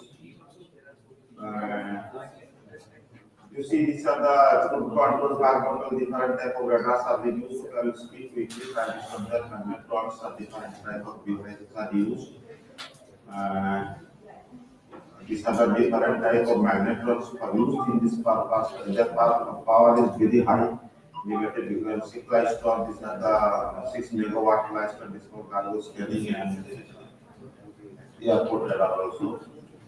And you see, this is the active denial system. This is the high power is being electron board. All these rated are being electron equipment and this manpower also depending on the power. The speed is called high electron footprint of Evo.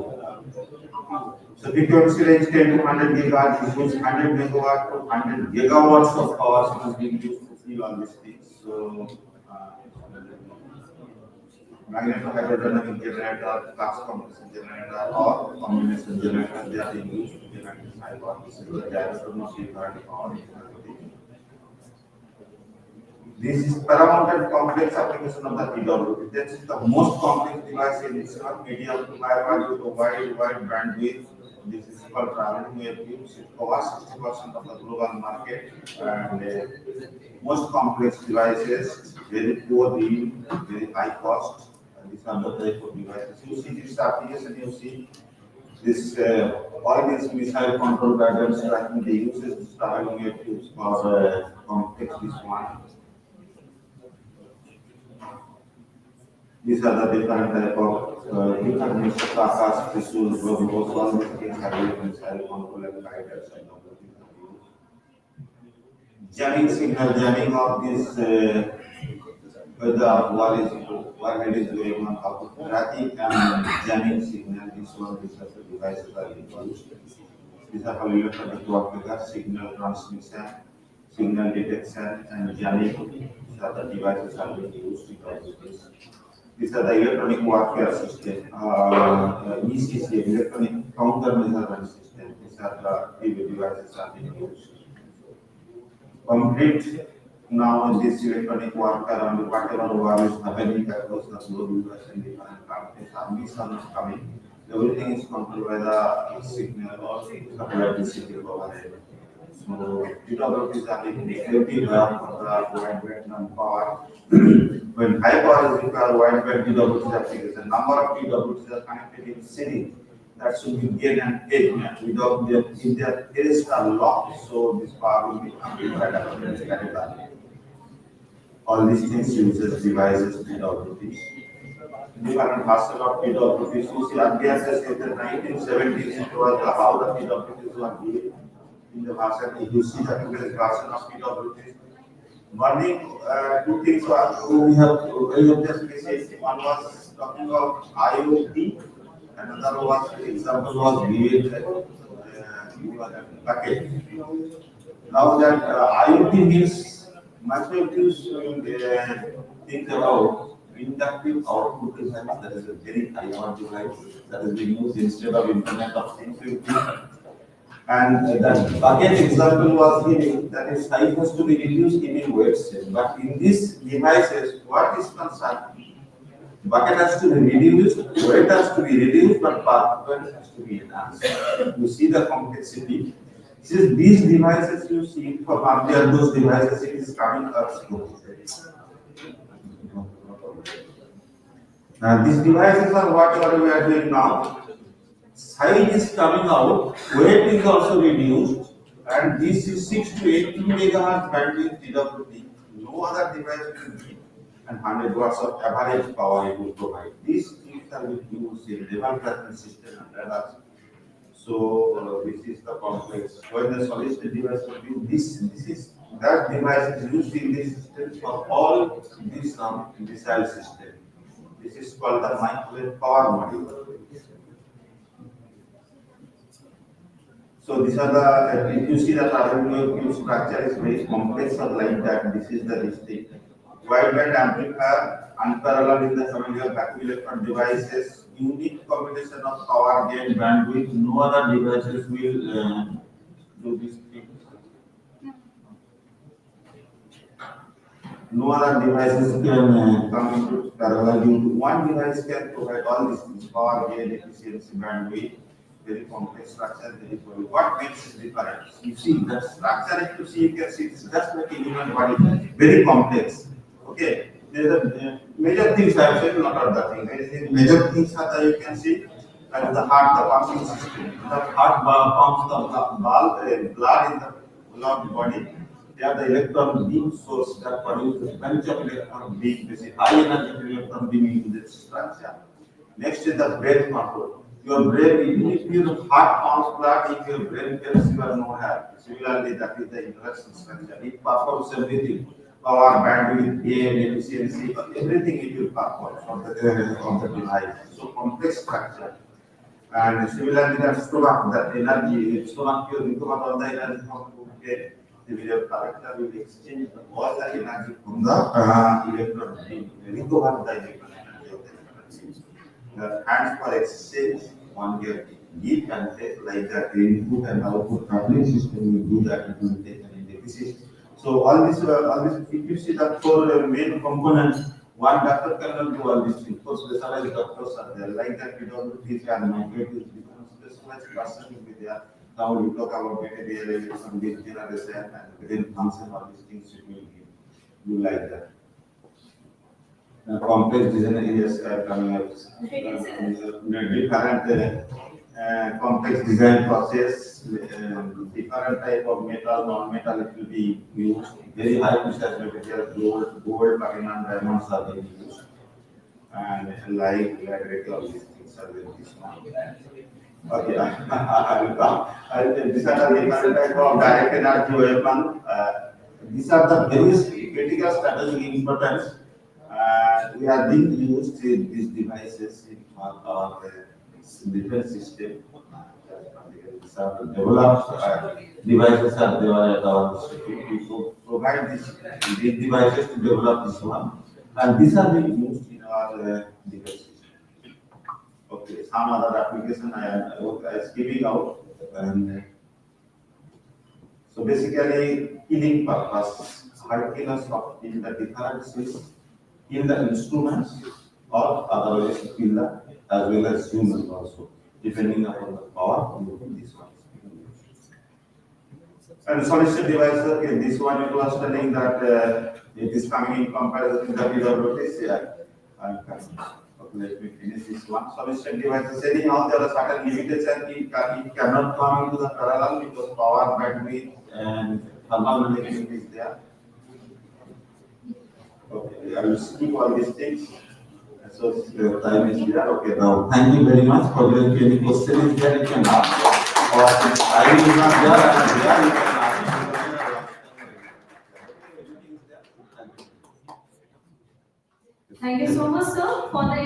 presentation. Now, as a small gesture of our gratitude, may I request Professor Dr. Jiyoma Devi Ma'am, Associate Dean of Engineering of UEM Jaipur, to kindly present a memento of appreciation to sir. A big round of applause for sir.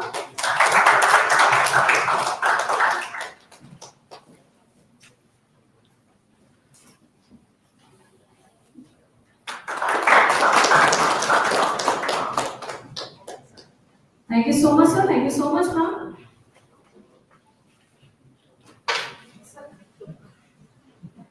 We now move on to our next keynote address by Dr. Amit Mahesh Joshi, sir. Dr. Joshi is an accomplished academician serving as an associate professor in the Department of Electronics and Engineering at MNIT Jaipur. He is a senior member of IEEE with over 18 years of experience and holds a PhD from SB NIT Surat. His research lies at the intersection of hardware system and machine learning applications, particularly in smart healthcare and biomedical signal processing, while he works on technologies for health monitoring and prediction. His expertise also spans of VLSI and FPGA design, digital system security, cyber physical systems, and the implementation of advanced machine and deep learning algorithms. We're privileged to have him with us at IEMECON 2025. Sir, may I request you to deliver your keynote address. A big round of applause for sir.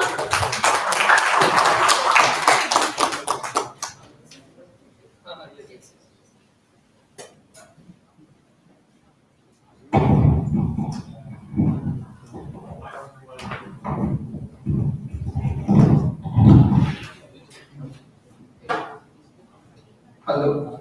Hello. Okay. Thank you. So, good evening, or I should say, good morning, all of you. Okay. So, what I believe that I have 20 minutes allocated to me, and I will try my best to complete this. Okay.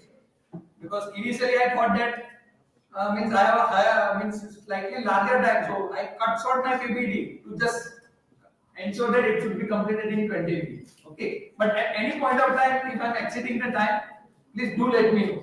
Okay, so I will be mainly talk about the healthcare, and possibly in the morning session only. I think Associate Dean sir has emphasized that the UEM is planning in 2026 about the agriculture and the healthcare domain. Okay. So healthcare is my domain, okay, where I am working currently.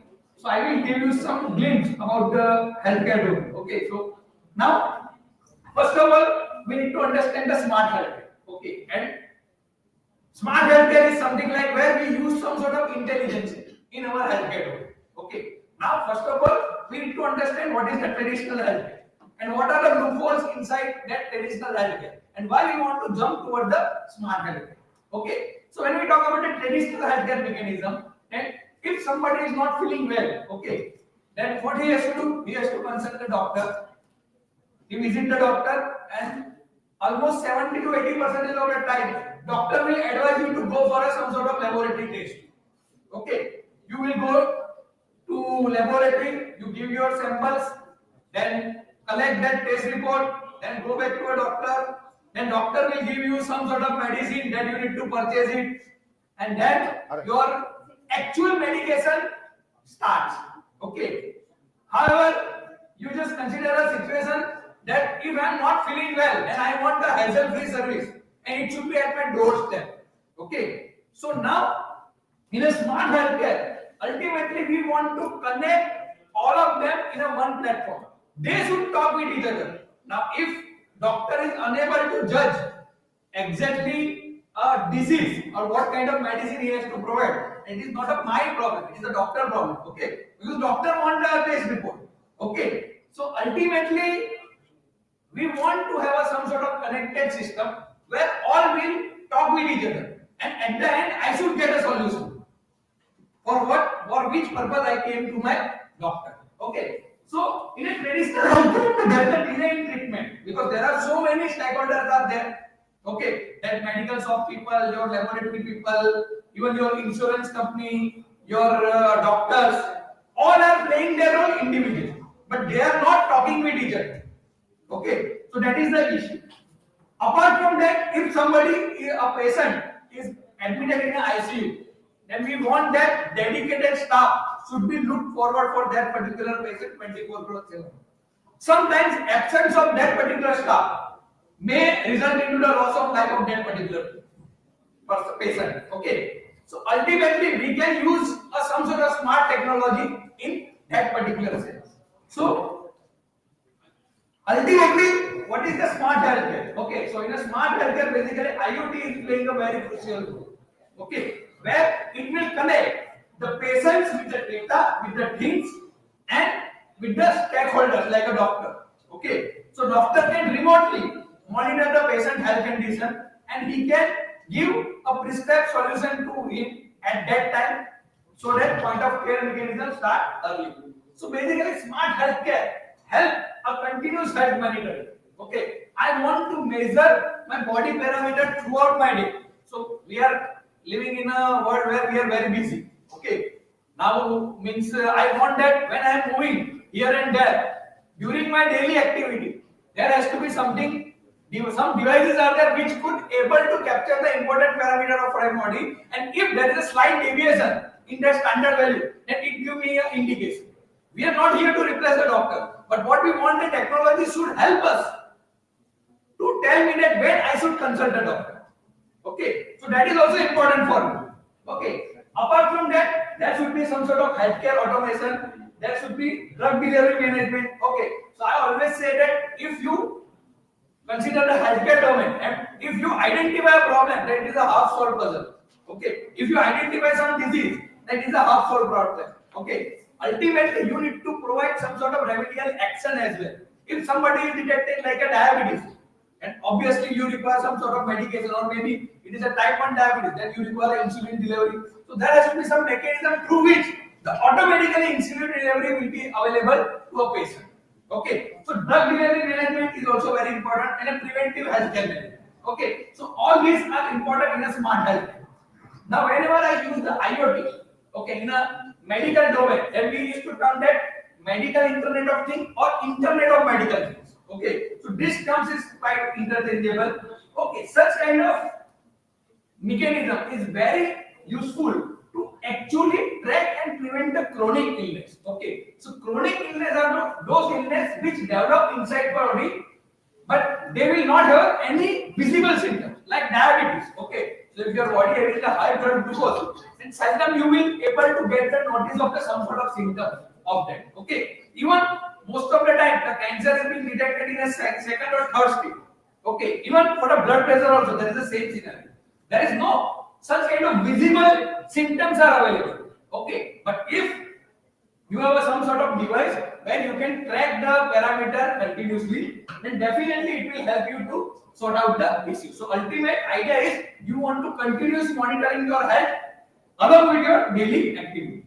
Okay, so features is basically in a smart healthcare, that is a S health. Okay, so where we want doctors and patients to connect with each other remotely. Okay, and that was the need at the time of the COVID. Okay, so at that time certain lockdown, the old age people is not allowed to move outside. Even the doctor are also not willing to meet the people. Okay, so at that time maybe we can have some sort of technology through which the doctor and patient can connect with each other. So that is a telemedicine concept. Okay, then continuous monitoring for the critical condition is possible. Okay, so for that also it is very much important for corrective action and the quality of the care with the proper time of diagnosis. Okay, so that's why we want to have now we need to think about the prediction of the disease. Okay, detection of the disease is we are talking about the since long time. Okay, but now we need to think about how we can actually go for early diagnosis or the prediction of such disease, so that the quality of the care service can be provided in proper time. Real time access of the healthcare record. Okay, so that is also possible. It is something like that my parents are at my home and I am at the office. So possibly I could be able to get the access of all the healthcare parameter of my parents who are at my home, and by virtually I am sitting in front of them and I am accessing their parameter. Okay, the point of care service and medication through intelligent consumer electronics devices are already possible. We are using some of them. Okay, so attributes. So of course I want that they should be always on, because while I am sleeping my body is still working. Okay, so I want to capture the important parameter out of it. It should be a important parameter is multifunction. See, I want to capture as many parameters as I could do from my body, but I do not want to wear that many number of sensors. Okay, so possibly in a sensor technology we should have some sort of multifunctional kind of direction where I can capture the maximum parameter of my body. Now component, now how I can adapt it. Okay, so ICT technology when I use in a healthcare domain, then we used to term that in a e-health. Okay, so telemedicine is the best example through which we can adapt the e-health concept very easily. Then M-health, okay, mobile phone we consider it a very important or you can say integral part of our life. Okay, so we can use certainly a mobile phone in our healthcare domain, and that we consider as the M-health, which is a very crucial component. Okay, where you can provide the important health information through a mobile phone. Now, rapid collection and sharing of the data is possible via mobile phone. Even the public health and lifestyle measures in a mass within no time, you can send it with the mobile phone. Medication, alert, e-prescription, telemonitoring, all are possible. Okay, even we have also used the one M-health application during the COVID time. Okay, can anyone figure out? Arogya Setu. Yes, definitely. Arogya Setu we have used it. For what purpose? To schedule our appointment, to possibly download our certificate, or even means it used to tell you that your second vaccination is due in next 15 minutes.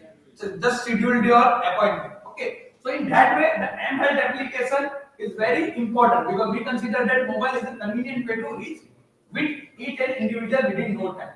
Connected health, that is the very important component. In the first slide itself, I talk about that all are playing their role individually, but they are not being connected. Now, in a connected health, what I want that all should come together and they used to share and access the common data. Okay, so government has started the Ayushman Bharat Yojana. Okay, where our all the digital record will be stored. Okay, so it is something like that.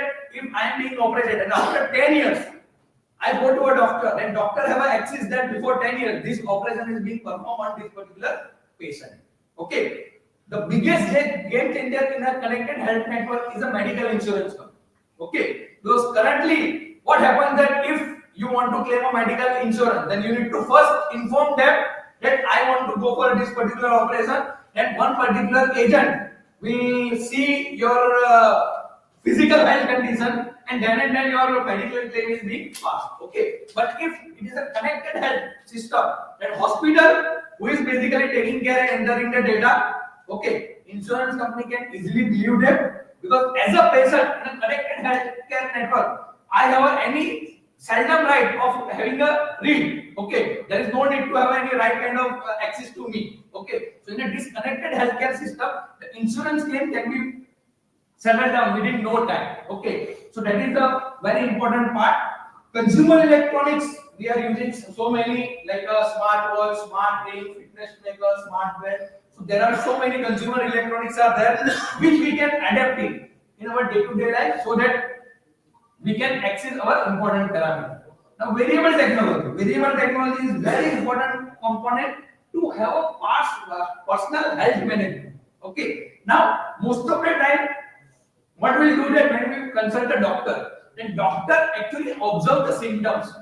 Okay, and according to the symptoms, they will give you the prescription. So it is something like that. As a patient, if I am an X person, if I have some particular symptom, the doctor will give me a prescription. If some Y person will go with the same symptoms, the doctor will give the same medicine. Okay, but our body structure and the immunity is different, and even a genomic structure is different. Okay, so now in this smart healthcare, what you can do that you can collect the data from the patient itself, you train the model, and definitely that solution is pretty much useful for that particular person. Okay, so personalized health management could be very much useful in through a variable technology because variable technology will collect the data from my side, it will train the model, and through which I can get the solution which is specific to me. It could work for me like being an X person, it will work for me. It may not be possible for a Y, but Again, for the Y person, same way, the data is being collected from their individual body, the model is trained, and through it you can get the personalized medicine solution. Okay, so it will help us to track the health regularly, reduce the hospital visit and readmission. That is very much important. Okay, because we have a very huge population. Okay, and the doctor ratio is very low. Okay, so we can't afford to admit a same patient twice within a some specific period for the same disease. Okay, but through a variable technology, definitely you can observe the parameter and you can decide that through some sort of training model that at what is the particular time through which the patient should be released. Okay, so that is very much important. So such kind of technology is very much popular after the post-COVID era. Okay, so these are the different variable technology which are available for a fitness tracker, smartwatch, all are there. Okay, so basically they are used for the mainly for the chronic illness, as I talk about that, where there is no visible symptom, but still you want to track the important parameters so that you can able to judge that what is the root cause of your health degradation. So pros and cons, there are so many pros and cons, like you can monitor, it is a hands-free and a portable solution, so I can move around in my daily life and still I can measure the important parameter. The cons are short battery life and measure the data inaccuracy. So this is very much important. In a healthcare, we are dealing with the life of the patient. So at that time, the precision should be around 95 to at least it is at the accepted level. Okay. If it is a 80 or 85% precision, then I may not be thinking about developing or thinking about the such solution. Okay. But with the development of the sensor technology, I can see that in the next couple of years, that definitely we could have a very good sensor which can help us to develop the established variable technology. I will quickly go through it. Role of the robotic is very important in the healthcare domain. We are now talking about the robotic surgery. Even robots are being used or drones are being used at the time of the COVID for the food delivery purpose, for collection of the sample from the patient. So role of the robotic is very important. Industry 4.0 is also very important because where you think about how having the smart manufacturing, smart transportation and smart production, which is very much important for the healthcare domain. Trusted food supply chain management, that is also very much important, where I want to observe that whatever the food I am consuming, what is the shelf life of that. Okay, because means we do have an expiry date for all the packed items. We don't know what is the expiry date for your fruits and vegetables. Okay, but there has to be some sort of technology through which I can judge it. Okay, whatever I am consuming, whether it is actually increasing my immunity or it is being degraded. Okay, so digital twin, this is a very important technology in the healthcare domain, because in the healthcare domain, the main challenge is we need to go for some sort of trial. Okay, at the time of the COVID next vaccine also, the government has declared that it is for the emergency use. Now, why it is termed as an emergency use? Because we don't know what is the long-term impact of this particular vaccination. Okay, but usually when we one particular vaccination or some solution related to healthcare domain is being developed, then you need to impact at least 3-4 years the long impact of that particular medication solution. Okay, so digital twin is, you can consider, is a one kind of, you can consider model structure through which you can easily judge your important health parameter, and possibly it can help us to solve the problem. So it can help us for the personalized medicine, disease prediction and prevention, treatment optimization and reward monitoring. The one of the very good area is a digital twin of the heart. Okay, because currently the heart attack is one of the prominent, you can consider, death cause for among the people. Okay, so now people are trying to replace our original heart with a digital twin of the heart. Okay, so there will be one heart which is there inside your body which never fails. Okay, then at least due to the heart related problem, nobody will die if this gets success. Okay, so challenge is, I will take only in last few minutes. Okay, so privacy and security is definitely very much important, because whatever the data which is being collected, it is the health related data. Okay, and I do not want to announce among the public that if I am suffering some disease. So privacy and the security is very much important. Security in the sense that whatever the device that I am using, the hardware security of the data, whatever the data which is being collected and stored at the cloud, so those security algorithm has to be there. Power management, it is very much important. As I said that if we are sleeping at that time also, I want that the important parameter has to be captured. Okay, so 24/7 it should work and capture the important parameter from my body. So power management mechanism has to be evolved such a way that it can help us in this particular course interoperability. It is very much important because when we talk about the IoT solution, so IoT solution meant there are so many things, okay, and they are being developed by different manufacturers. So it is something like that if I have a TV of the Samsung, but I want to control that particular TV with the Sony remote control, it is not possible. Okay, but when I talk about the IoT, then things are so many, manufacturers are so many, so it could be a case that one controlling device from the one manufacturer want to control the item which is being developed by another manufacturer. So there has to be some sort of protocol which is being developed, because as a customer I have a flexibility to buy a solution from any particular company. Okay, so interoperability will allow me to have a seamless connection among the different things in a, I am talking about the healthcare domain. Okay, so with this I am just talking about it. Okay, so sorry if I have exceeded the time. Absolutely, it's okay. Now if there is a specific question, then I would be happy to answer. Yes. So, nowadays we are talking of IoT devices, but there was this lab on chip architecture which got a little hype during Neuralink and all those things, like embeddable chips, chips that can be embedded within the body. Yes. Right, and we can instead of having multiple sensors spread across the body, we can have a lab on chip architecture. So, how does that compare to these IoT devices in terms of efficiency and all? Okay. So means when we talk about the solution which we want to implant, that is an implantable device. Okay, where which we can implant in our body. Okay. So mostly we are using that type of biosensor. Okay. However, when we consider such kind of solution, okay, then they don't have a longer life. Okay. So possibly at 6 months or 1 year it will work. Okay, but afterwards you need to again do the same process. Okay, but if you need to think about a long-term solution, of course there is a such kind of solution is available. So when we talk about the solution in a healthcare domain, then there are mainly 3 kind of solutions. One is an invasive solution where you peek inside the body and you get the solution. Another is a non-invasive solution where from the body surface outer only you will be able to detect or predict something. And whatever you are talking, it is a semi-invasive solution. Okay, you are doing an implantation at least one time. Okay. Also biosensor only. That comes under the biosensors only. But that is a semi-invasive solution. So that is also having some pros and cons. Actually, we are also working in some sort of non-invasive kind of solution. So 3-4 applications where we are working, but because of lack of time, okay, because of lack of time, I haven't included them over here. But definitely that is also one kind of solution which can be considered. Okay. Any more questions? Yes, please. Yes.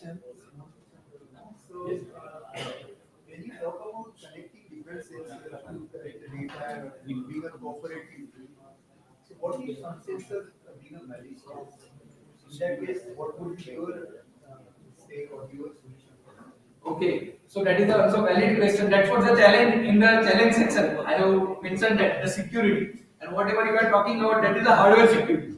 Okay, whatever the sensor data I am using, that is something like that. As I told you that if I am detecting somebody as a type 1 diabetes, now I want to inject the insulin inside the body from the insulin pump. Now what if that insulin pump is being compromised?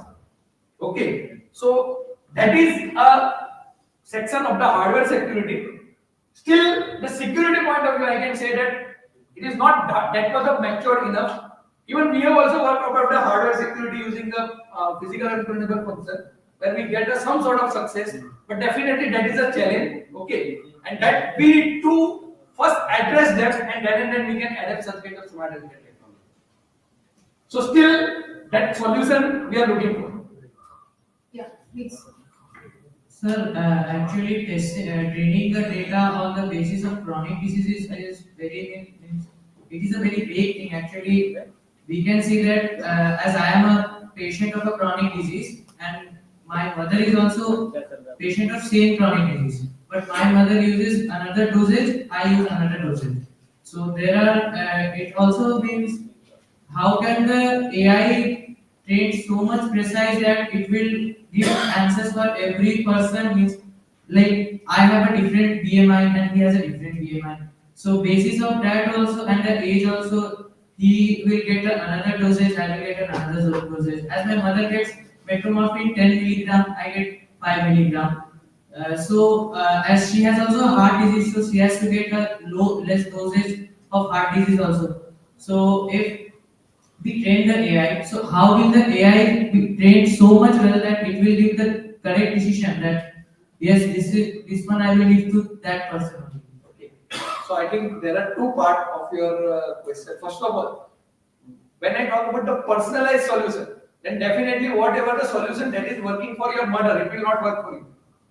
Okay. So that is the first thing. Okay. So there has to be different solution. I agree. And that solution will also change with the time.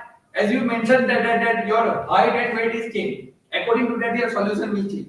That is also there. Okay. So when I talk about the personalized solution, then you can expect the data which is collected from you, and that will actually help to train the model, and through which whatever the result, because when we talk about the machine learning, then the machine learning first part is the training and then we talk about the testing. Okay, now what the accuracy is all depend upon the data through which you have trained on. Okay, so if you collect the data from your body and then you expect that the solution work for you, then definitely it is more accurate than a generic solution.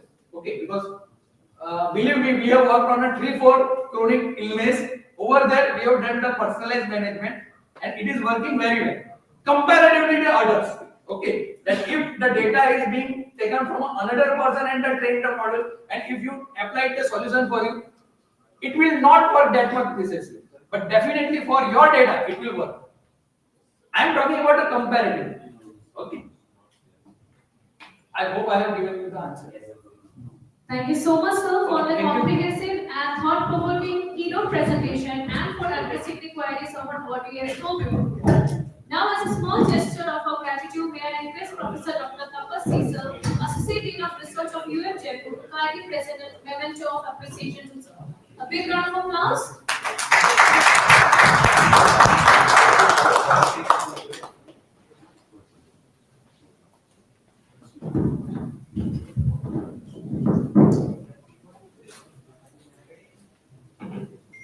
Thank you so much, sir. We now invite our next keynote speaker, Dr. Arvind Khandelwal, sir. Dr. Khandelwal is a prominent academician and researcher serving as an associate professor in the Department of Electrical Engineering at IIT Jaipur and affiliated with the Center for AIoT and Applications. He obtained his PhD from IIT Hyderabad in 2017 and has been with IIT Jaipur since 2018. His research spans two major domains. First, the development of application-specific IoT and smart systems for areas such as smart healthcare and water quality monitoring. And second, modeling and design of optical sensor within photonics and optics, including weak laser diodes and biosensors. His dedication to teaching and research has been recognized through a Teaching Excellence Award from IIT Jaipur. We are delighted to have him with us, sir. I request you to kindly deliver your keynote. A big round of applause for sir. Thank you so much for the introduction. I hope I am audible at the back. Back benches. I hope I am audible. Okay. So thank you for having me here. It was such a nice attending the sessions from the morning. And okay, so I am going to give a talk on LPWAN technologies. Actually, I was supposed to give a talk on smart healthcare, but last moment the talk changed here because it would have been a repetition with what Amit sir just gave. The same smart healthcare talk I had given yesterday in IIT Jaipur, so usko repeat nahi karna tha, isliye I have changed the topic at the last moment. So my topic is basically on LPWAN technologies, which are what I have written is the future of IoT communication, but ये थोड़ा misleading है. LPWAN technologies have currently become the present of IoT communication. It is no more a future of IoT communication technologies. We are presently using LPWAN technology. So what I will do is, I will just take you through what LPWAN technologies actually is, what are its implications, why do we need them, how are they being used, and what are the challenges that are being faced in LPWAN technologies. So I hope LPWAN is a term which is heard by everyone. कितने लोगों ने term सुनी है LPWAN technologies? कुछ लोग जो काम करते हैं IoT में एटलीस्ट उन लोगों ने सुनी होगी. तो अगर नहीं सुनी है तो मेरे लिए अच्छा है. मैं जो बोल रहा हूँ आप लोग समझ जाओगे. अगर सुनी होगी तो थोड़ा डिफिकल्ट होगा. Anyways, so let us go ahead.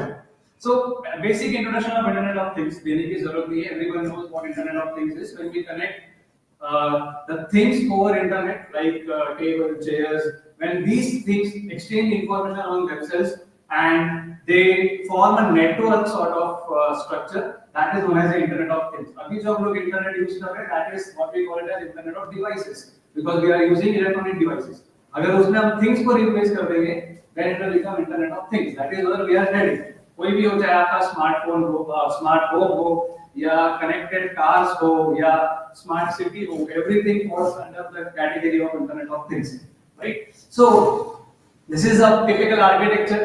ये भी general knowledge है. Internet of Things consists of several sensor nodes transmitting their data through gateway and routers to servers. And server is the one where we store the data. It may be a cloud server, it may be an edge server, कुछ भी हो सकता है. And on server we actually process the data. तो यही हमारा basic architecture है. There is nothing new in this.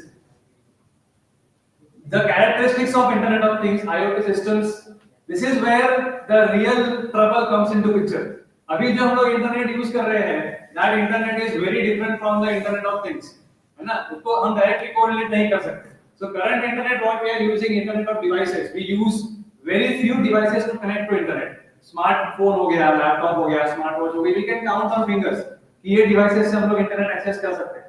IoT में क्या होगा? IoT में इतने devices internet पे connect होंगे कि आप count ही नहीं कर पाओगे. जितने भी आपके घर में appliances है, electrical, non-electrical, जितने भी आपके घर में non-living objects है, सबको internet पे connect होगा. You will have billions of devices connected over internet. All of them sending the data in real time. It's a total chaos. अभी हमारा data handle नहीं हो पाता है. अभी हमारा वाईफाई जवाब दे देता है कई बार कि इतने डिवाइसेस नहीं कनेक्ट कर पा रहे.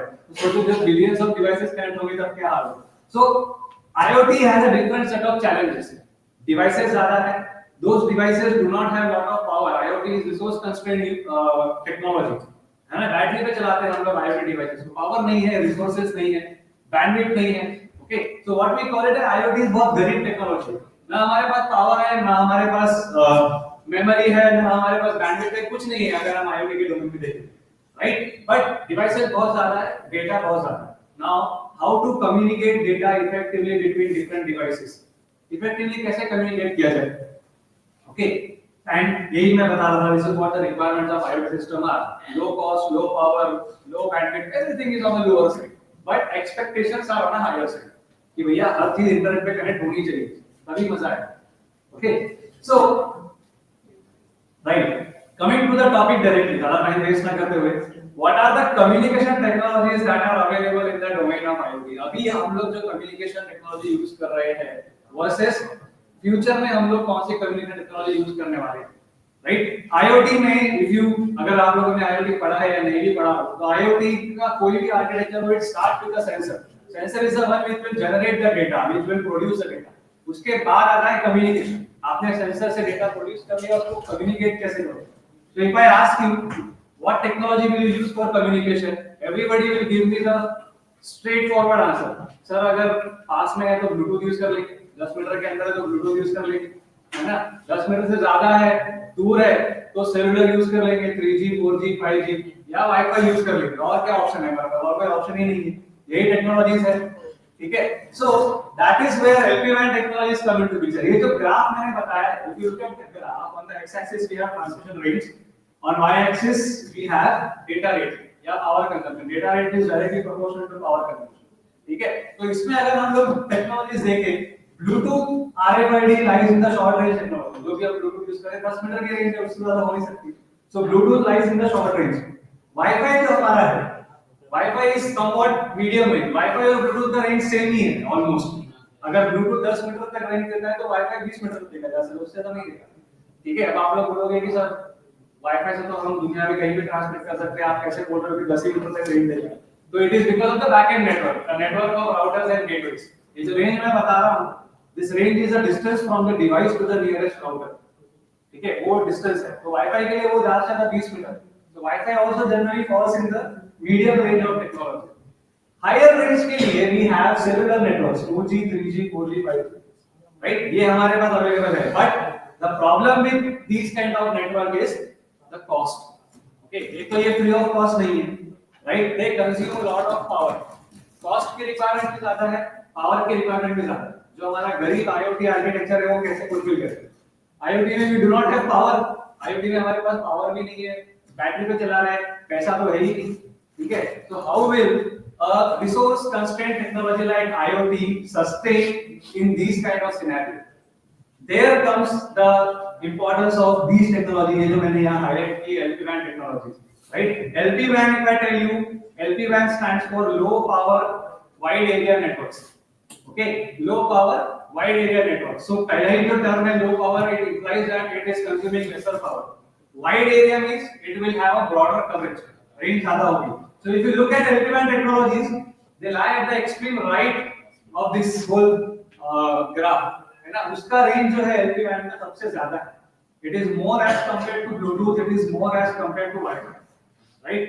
और उसका जो power consumption है, that is on the lower side. Power consumption is much lesser than what cellular technologies consume, right? So that is why I always tell that LPWAN अगर आपको IoT system बनाना है, तो बिना LPWAN के आप एक IoT system नहीं बना सकते, right? I am not saying that LPWAN will completely replace all of this. मैंने ये ग्राफ इसलिए बताया कि LPWAN will coexist. LPWAN completely replace नहीं करेगा, वो coexist करेगा जो already communication technologies थे उनके साथ, okay? So this is the overall picture. So on one side we have cellular technologies, 3G, 4G, 5G, which have longer range, which have higher data rate, but have higher cost. आपके पास Bluetooth है जो कि shorter range है, वहाँ पे भी cost कम है, right? But because of range limitations आप वो use नहीं कर सकते.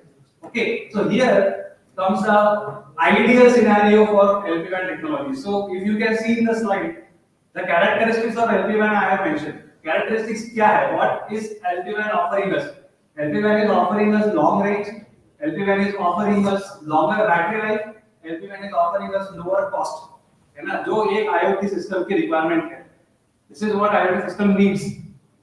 ठीक है? Now again, what is LPWAN? LPWAN stands for low power wide area networks, right? And LPWAN, if I tell you, is not a single technology. जैसे Wi-Fi is a single technology. आप लोगों को पता है Wi-Fi का एक technical name भी है IEEE 802 point something, ठीक है? Bluetooth का भी वही है. It's a technology, it's a standard, right? Wi-Fi and Bluetooth both are standard. LPWAN is not a single technology. LPWAN is actually a group of technologies.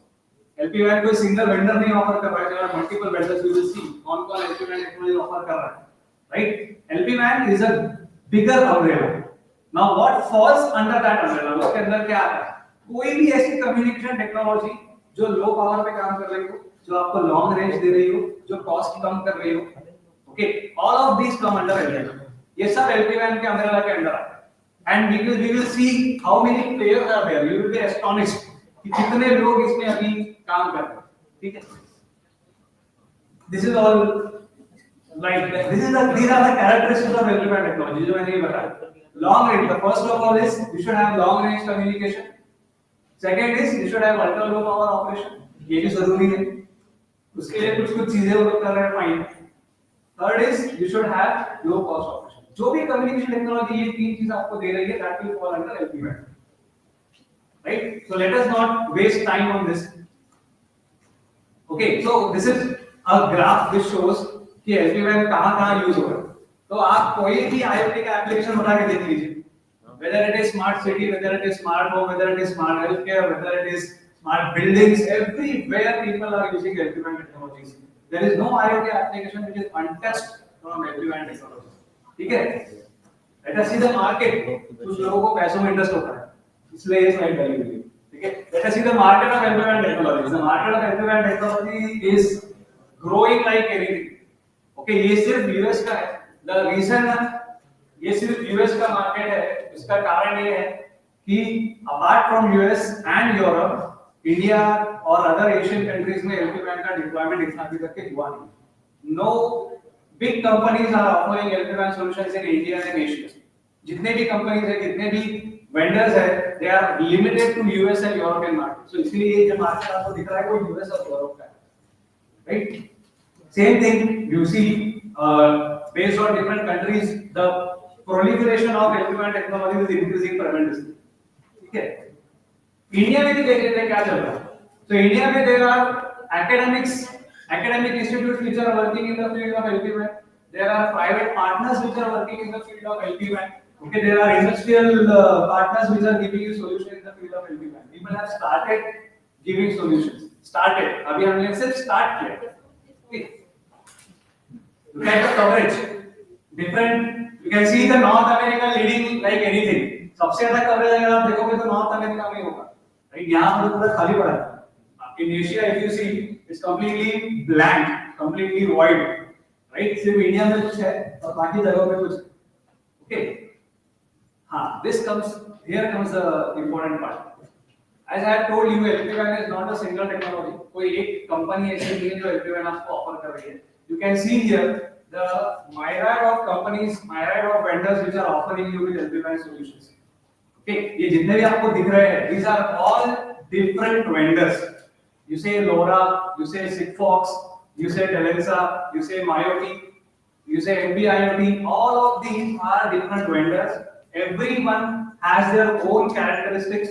Everyone has their own advantage. लेकिन सबके सब LPWAN के अंदर आ रहे हैं. जो मैंने पहले आपको बताया था कि they are offering you long range, they are offering you low cost communication, they are offering you low power communication. All of these people are satisfying those criteria.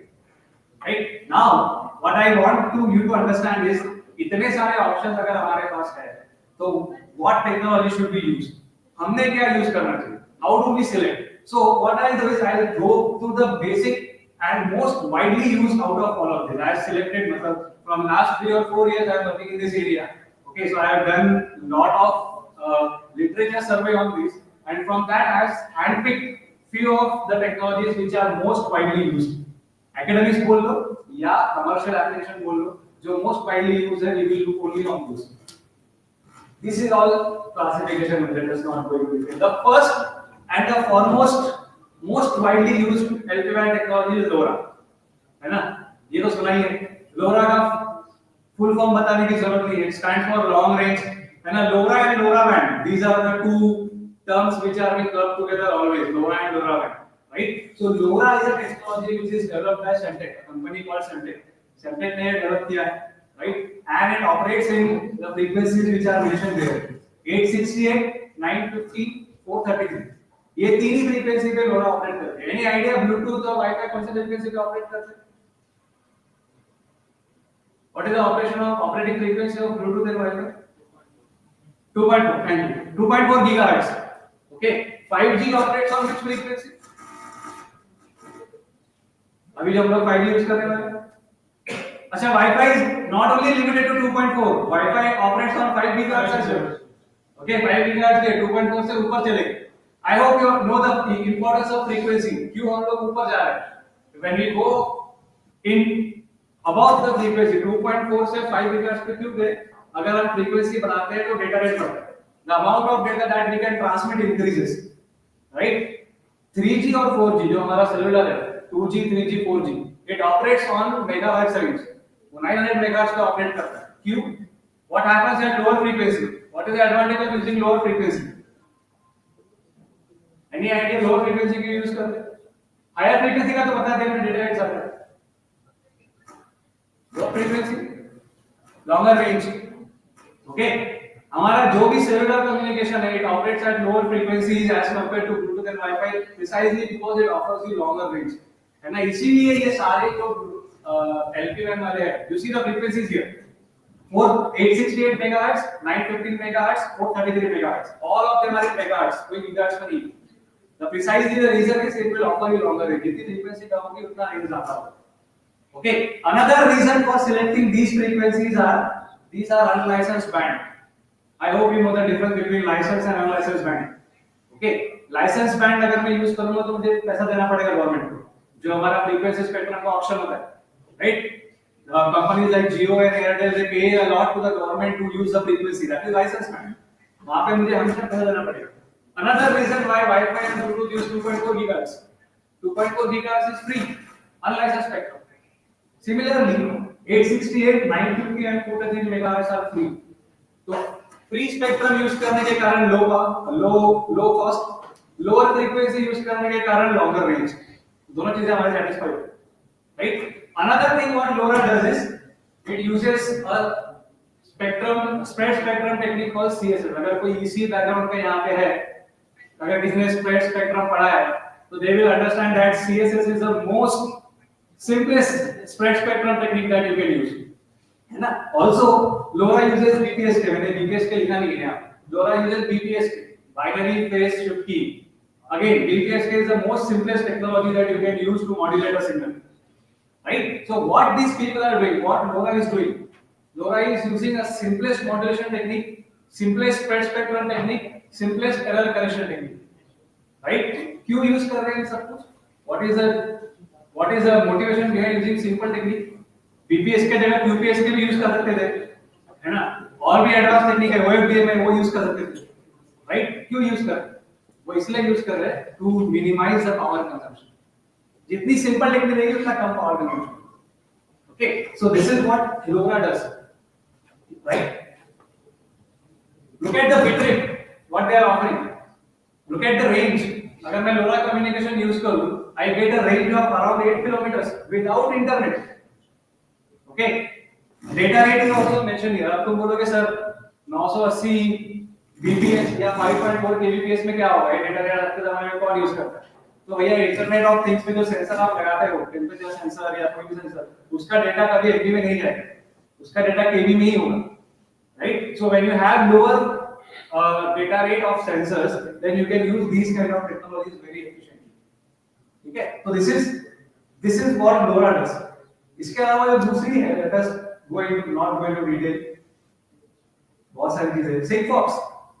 Sigfox जो है, it is very interesting. Sigfox का मैं आपको बताऊं, again Sigfox operates in 868, 950 and 433 megahertz.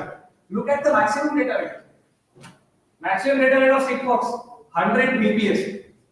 And can you imagine what is the range of communication for Sigfox? अगर मेरे पास दो Sigfox के मॉड्यूल है, आप लोगों ने वाईफाई का मॉड्यूल देखा होगा ESP32, ESP8266, वैसे ही Sigfox के LoRa के मॉड्यूल भी आते हैं.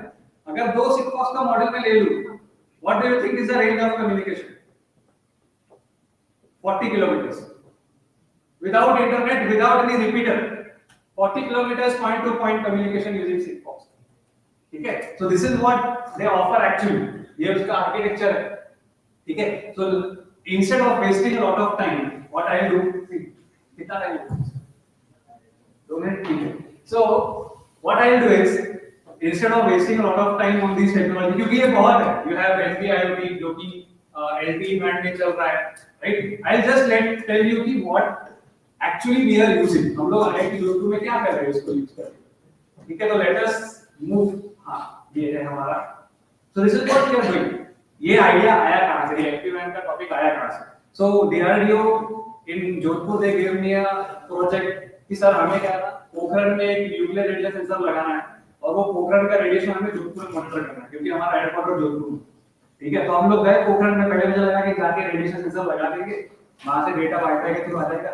लेकिन जब पोखरण में सेंसर लगाया तो पता चला कि वाईफाई का कवरेज ही नहीं, 3G 4G का कोई लेना पता नहीं आएगा कि नहीं आएगा, कभी आ रहा है कभी नहीं आ रहा है, right. Because that is a sensitive area. Okay, तो वहां पर कवरेज इतना नहीं मिल रहा है. So from there stem up the idea of this LPWAN technology. हमने क्या किया, we have used this LPWAN module, Texas instruments का मॉड्यूल, उसको लगाया पोखरण में, राइट. पोखरण में भी had this nuclear radiation sensor, right, and from Pokhran all the way to Jodhpur we relayed the communication. ये एक मॉड्यूल, मैं आपको रिजल्ट बताता हूँ. This one module when tested in rural environment gave me a communication of 12 kilometers. अब पोखरण तो rural environment है, कोई बिल्डिंग नहीं है, कुछ नहीं है. It gave me a communication range of 12 kilometers easy, 100% data reception, कोई लॉस नहीं. अगर मैंने अर्बन में टेस्ट किया तो I got a range of 7.32 kilometers. So we put different repeaters at the distance of 12 kilometers and we relayed the communication, the data all the way from Pokhran to Jodhpur. है ना? Seamless communication, कोई दिक्कत नहीं. This is the power of LoRa or LPWAN.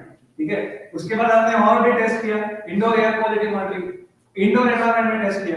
Outdoor में तो चलो 12 kilometre दे रहा है, well and fine. Indoor environment में टेस्ट किया, इंडोर एनवायरनमेंट में also we got a range of कितनी डिग्री आ गई, 3 किलोमीटर।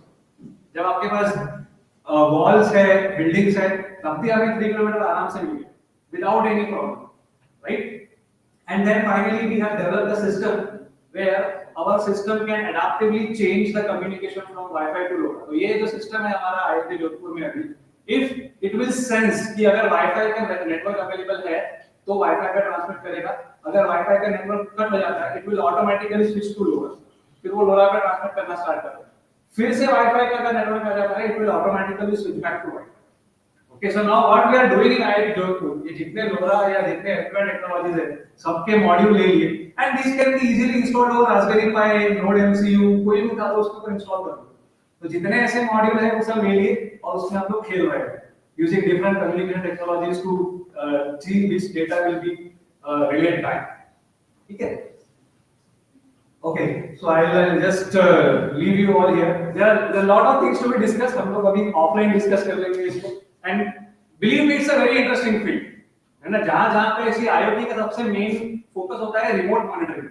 तो जहाँ पे आपको रिमोट मॉनिटरिंग करना है, हमने एक सेटअप बना कर दिया था सोल्जर्स का हेल्थ मॉनिटरिंग का सियाचिन में भी सेम प्रॉब्लम था जो पोखरण में, ट्रेन ही नहीं थी वहाँ। तो वहां से हमने सियाचिन से सोल्जर्स के हेल्थ मॉनिटरिंग का जो भी सेटअप था उसको डेटा को हमने ट्रांसमिट किया था नियरेस्ट ग्राउंड स्टेशन पे, राइट। तो जहाँ पे आपको रिमोट लोकेशन मिल रही है, this is the solution that you should go for.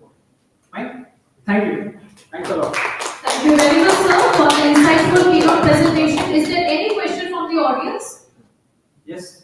So what about the data breach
and the many other things you can study using the atmospheric waves and things like that.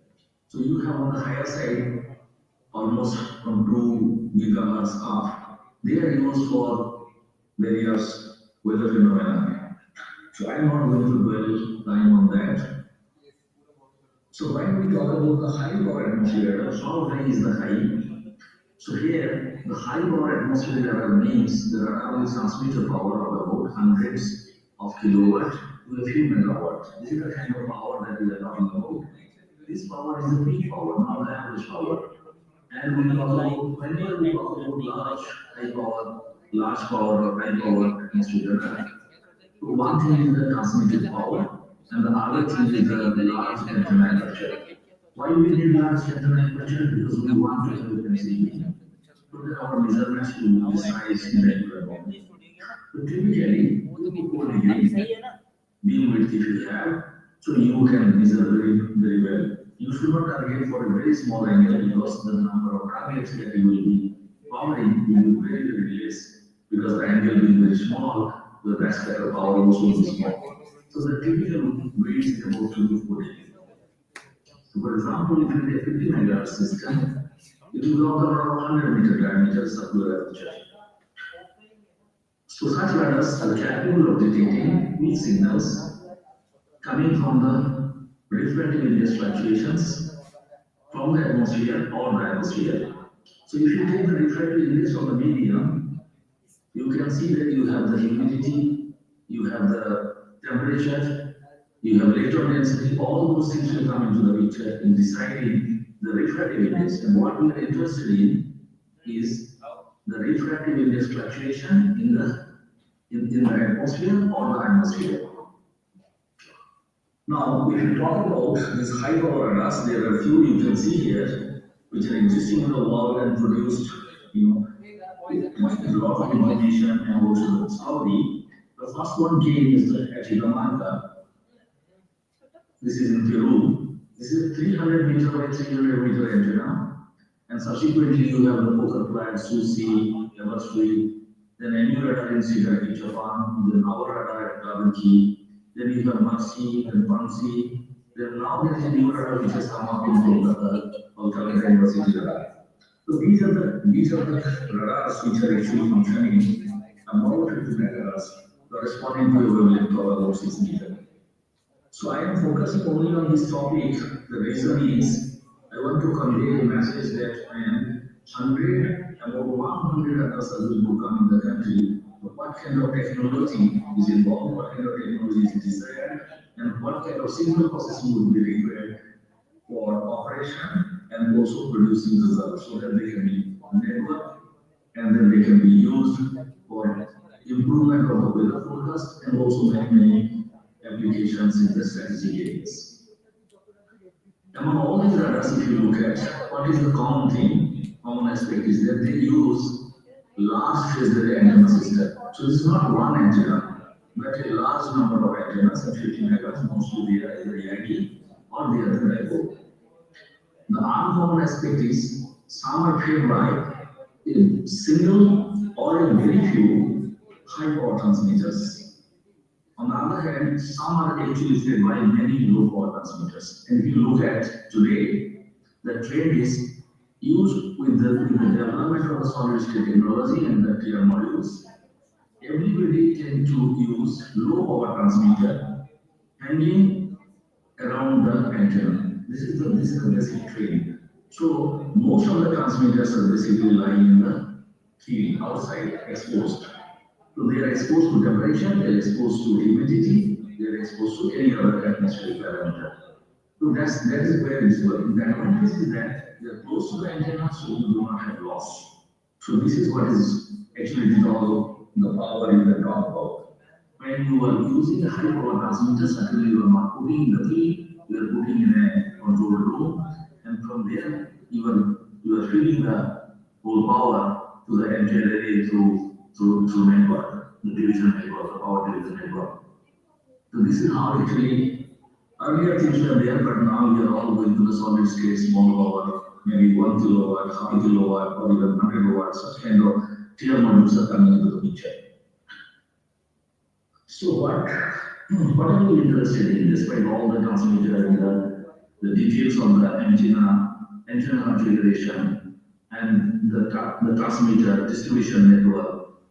So what are we interested in? Basically, we are interested in three parameters. Amplitude, that talks about the reflectivity of the target, the phase, position of the target, and once you know the phase of the signal, then you can measure actually the rate of change of phase, which gives you the radial velocity of the target. Then another important point is the polarization. So shape of the target. For example, if you want to measure rain drop, so if you want to know the shape of the rain drop, then I think the polarization gives you the answer. So similarly, you can study anisotropic turbulence. You can also talk about electron density in the atmosphere, the parallel rotation, because the electron came forward light and wave and passes through an aqueous medium. So the plane of polarization rotates, and one can measure actually the rotation, total rotation, and one can get the electron density. And if you do rate range, you can get the electron density profile. So these are very precise measurement of electron density.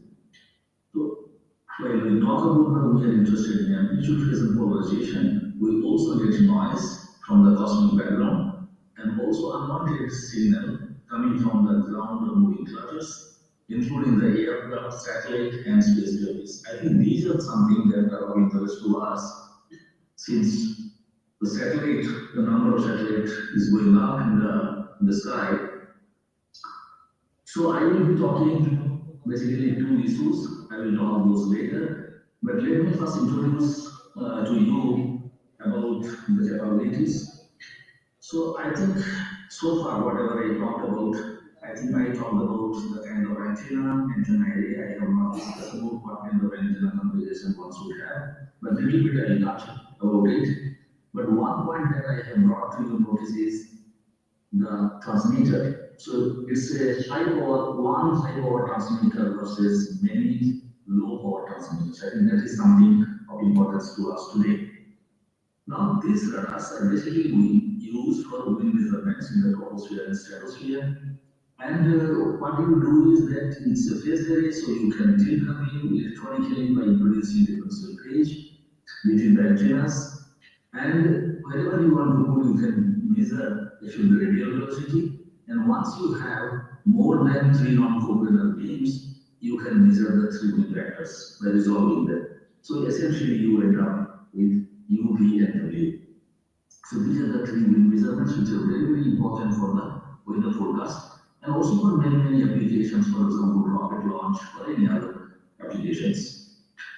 Now, such radars are also very powerful and useful in measuring, for example, the turbulence parameter, the vertical wind, which actually brings us the convection and large, the raindrops.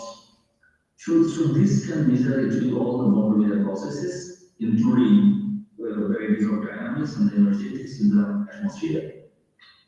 Now, such radars,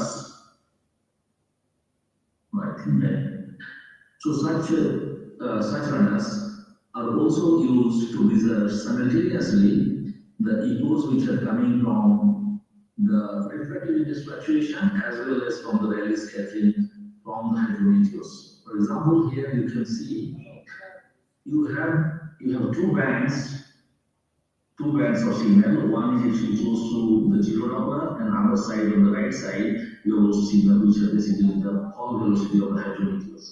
So such radars are very powerful in detecting separately these two echoes. The one is coming from the refractivity fluctuations, other is coming from the Rayleigh scattering. And from the Hall velocity, you can estimate the raindrops distribution. This is something very important to understand the cloud physics or the precipitation microphysics that is happening over here. You can also characterize what is called the bright band, and you can study whether it is ice crystal or it is something else. Such radars are very powerful, and actually that's how the IEMECON was built, and they can be used to study the atmospheric plasma irregularities, their dynamics, and you may be knowing that scintillation is particularly the satellite to ground signal is scintillated by the atmospheric plasma irregularities, and many of you may be knowing about the element scintillation.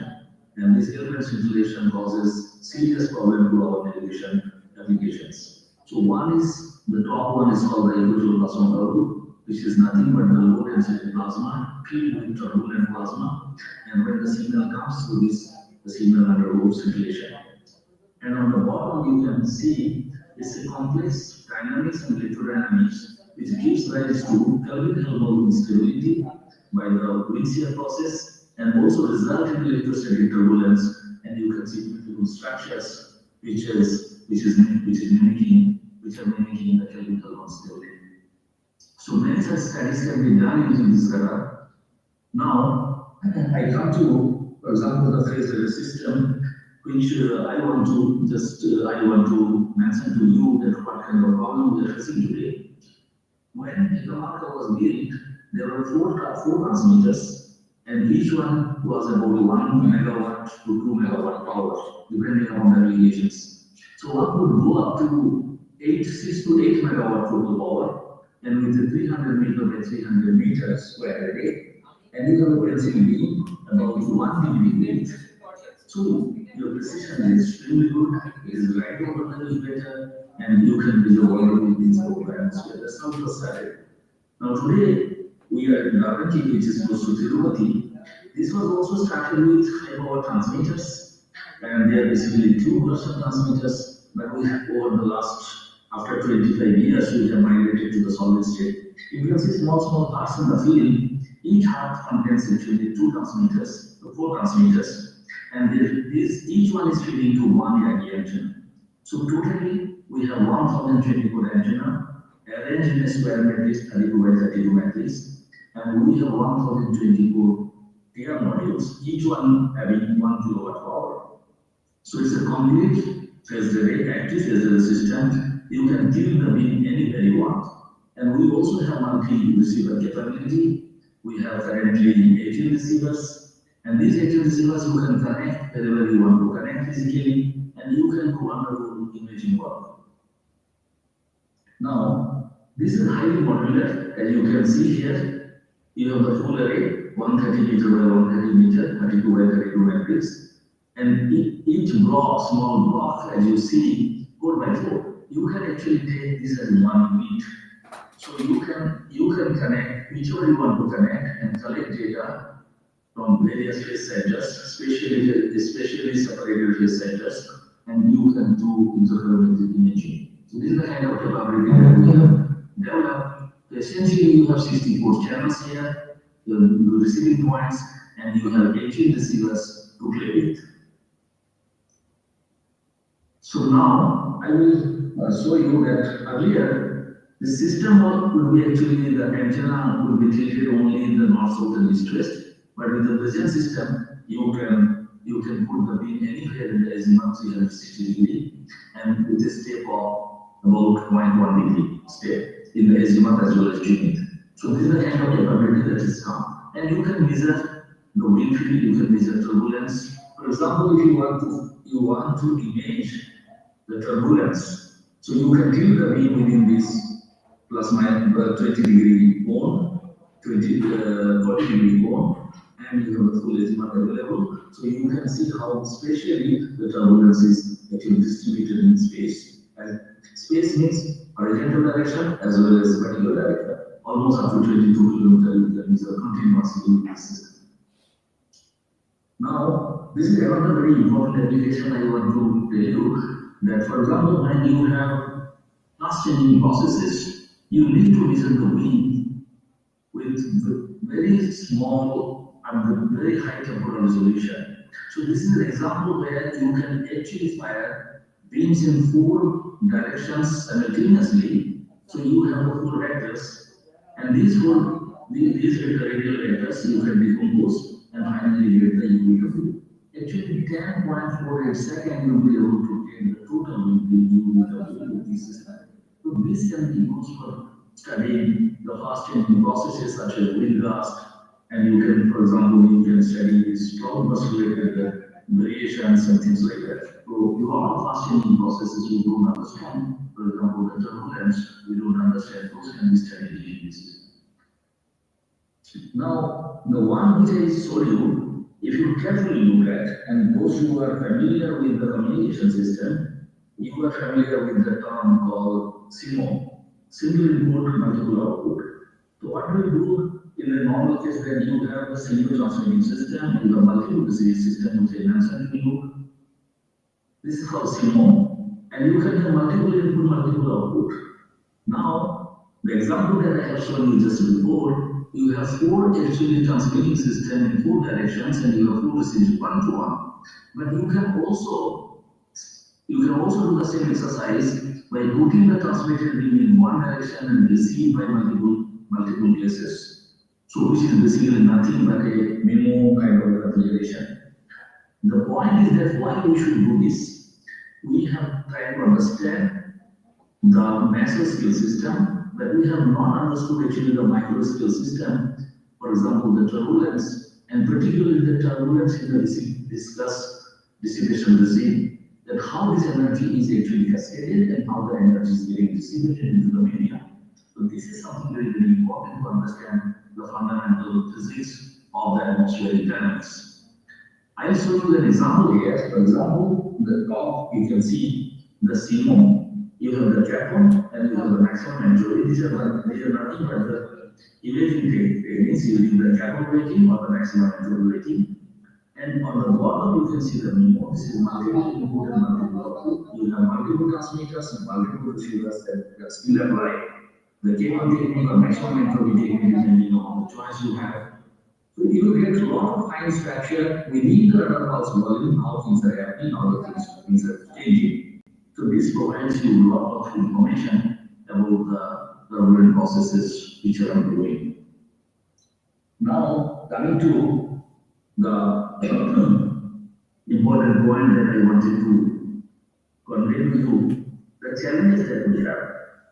I think everything is going on smoothly, but today we have a lot more satellites and the debris because the fuel is getting over, so they are becoming basically debris. They are colliding with each other. They are generating the secondary debris.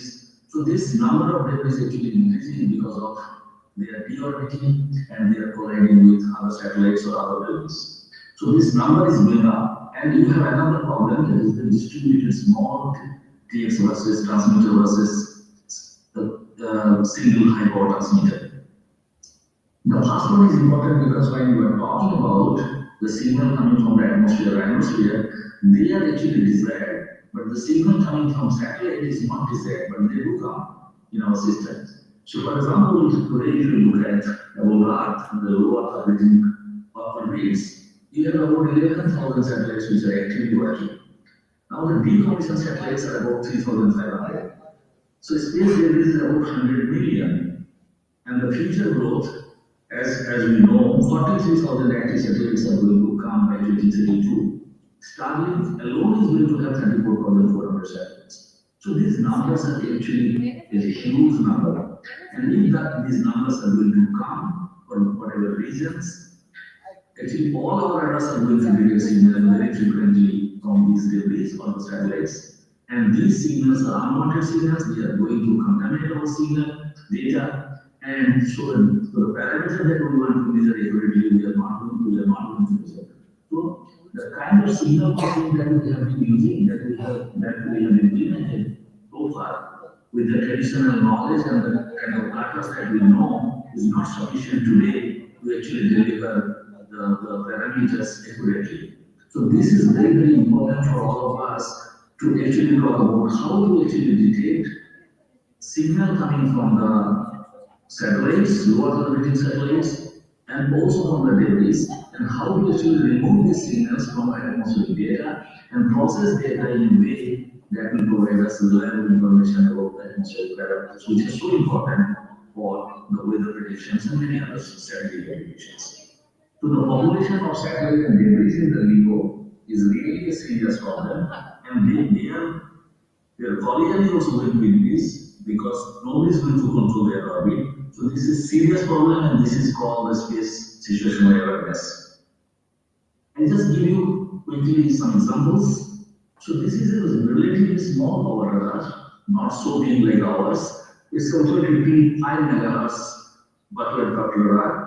And this is the data in 50 days. You can see the number of actually debris, number of satellites they have encountered. About 2,410, which are, this is small radar, but you just imagine if you have a big radar, this number is going to go up. And the total unique objects is more than almost 14,000, 1,400 in number. And daily count also is more than hundreds. And their orbits and their acceleration processes are very, very different. So it's all the more important how to characterize them, how to actually know their effects in the signal, and how they are going to contaminate the signal and affecting the parameters. So this is something that are of great interest for many of you, and this is where I think the artificial intelligence or machine learning, whatever you use, is going to be very useful. Because it is very important to make out which signal is actually repeatedly coming so that we can designate it with the satellite, because satellite orbits are known.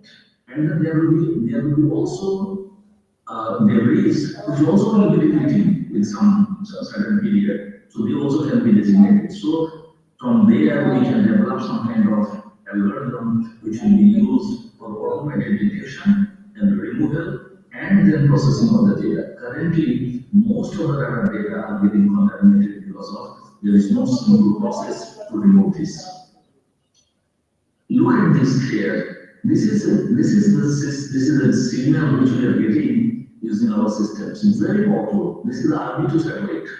And then you see the kind of waveform that you are getting. It's accelerating as it comes, and then it's going with certain amplitude and then going down. So you can see actually some acceleration and deceleration process as it approaches and go away from the radar. You have also SAR, which is a very small, so 1 meter square aperture satellite, and this is also giving very strong signal. So this is the kind of range that we are talking about, and they are going to affect our signals. And the kind of number that we are researching in the country, about 100 million popular, I think our problem is going to be huge. But it brings us a lot of opportunity in terms of signal processing, application of the artificial intelligence, many things. And these have to be robust for our application. You look at here, there is a catalog, and in about an hour, you are able to see this.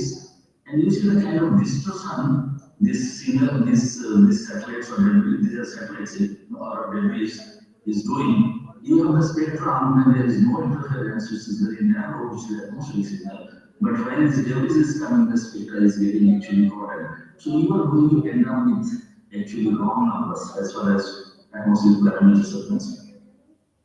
Now, coming to the multiple small power versus TX versus single high power transmitter, most of the present radars use phase array antenna system, and each antenna is fed by individual power transfer. That's the trend which is going on, and people seem to believe that this is a good thing because at any given time, only few transmitters will pay, and that's a very good situation because never the system will be going through a failure situation.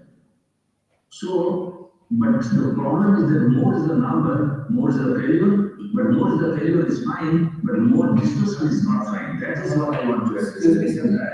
The number of transmitters which remain unattended, they are malfunctioning. Excuse me, sir. Yeah, I'm almost through. Yes. So they are distortion, so they will be unstable, so they will cause actually a lot of noise. Okay, and this noise enhancement is not good. And this is by if they are doing that, you are not able to detect actually the weak signal that we are talking about. So this is just to give a demonstration that present system, as I have shown you the heart, in each heart you have 4 transmitters. You can see that the small board, the transmitter is accommodated. But earlier system which was 120, this is 1 kilowatt system. So this is 120 kilowatt. You can see the kind of system that were used is all tube versions. Now look at here. If you are talking about very big signal coming from the atmosphere, for example, so your noise has to be low. You do not have any control on the background transmit noise. So you have to have control on your transmitter and the kind of distortion that you have, that needs to be minimized. And if you are not able to do this, you are not able to make these measurements. So this is something that one has to worry about when somebody is using large number of transmitters, and many of the transmitters which are unattended, which are not functioning properly but unattended. You can see here the kind of signal and the kind of noise that we are talking about. The background is actually the background noise, and this car, whatever you see here, this is actually the kind of signal. So the signal to noise ratio is very low, and this is the kind of signal that we are talking about, and we need to detect them to derive parameter of the atmosphere. This is nothing but the power line measurement, which gives you the absolute measurement of electron density, and the signal intensity is very low. So the 2 points that I wanted to convey here, one is that when we are going to design the new radars, I think it's very important to optimize in terms of transmitters and the number of transmitters. How many transmitters we should actually go for, whether we should go 1 to 1 or we should have limited number. And other thing is the kind of satellites that and the debris that we have, how are we going to handle the unwanted signal that come from the satellite or debris reflection. So I think these are the 2 points I wanted to convey, and I will be very happy if any of you are showing interest. We will be very happy to provide you data and the kind of guidance that you can take up this activity and come up with some solution. Thank you. Thank you so much, sir. Can we have a huge round of applause for sir? Thank you, sir, once again for your enlightening keynote address and sharing such valuable perspectives. And also, sir, we are really honored to have you here with us, and thank you once again for giving your time for this conference. We are really honored, sir. And is there any questions from the audience? Anyone? All right. So, sir, looks like everything is clear. So, thank you once again, sir. Thank you so much. Thank you. Thank you. Thank you, sir.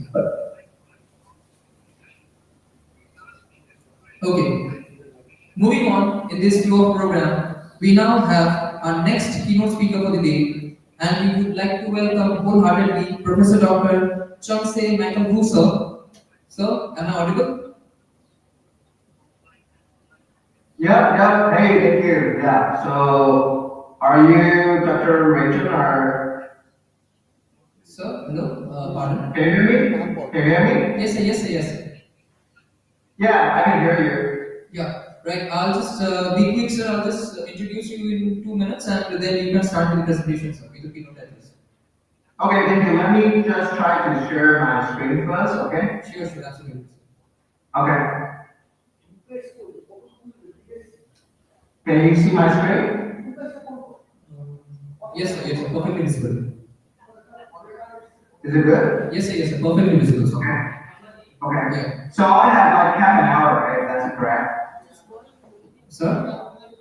Can you hear me? Yes, sir. I have 30 minutes, right?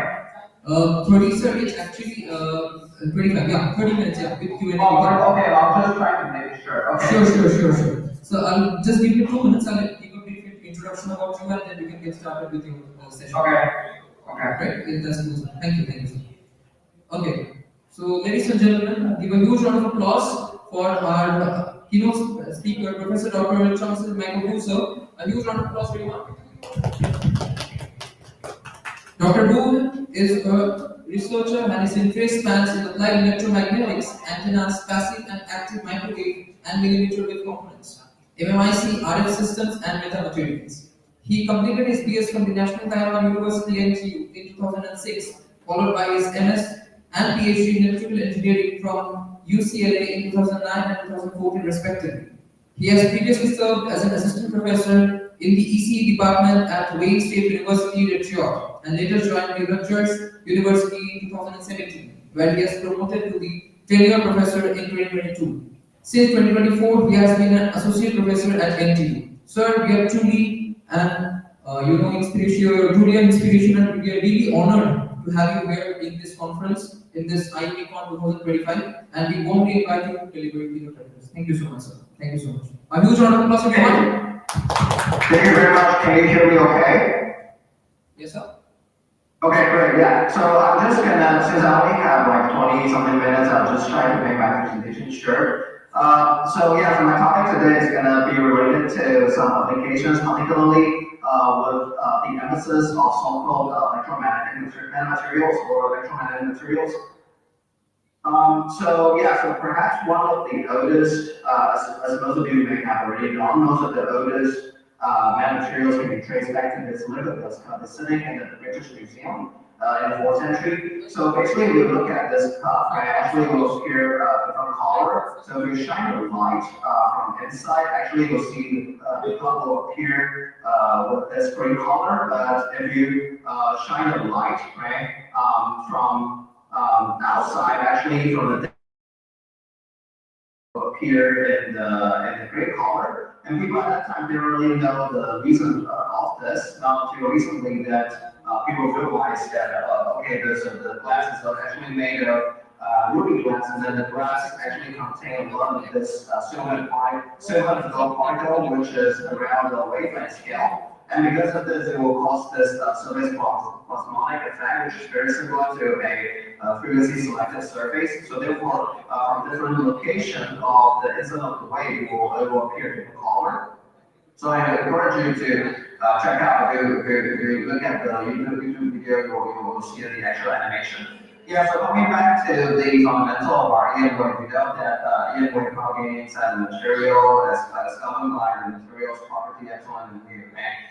So then, usually this quantity, they are positive, but if we incorporate some periodic patterns on top of these materials, actually at this frequency range, we're able to artificially engineer this material's properties such that in some frequency regime, this epsilon and mu can also be negative sometimes. So because of this property, we refer this as meta materials. So meta increase, degree, it makes go beyond. So it's like artificially engineered materials with novel effective medium properties, such as negative permittivity and permeability.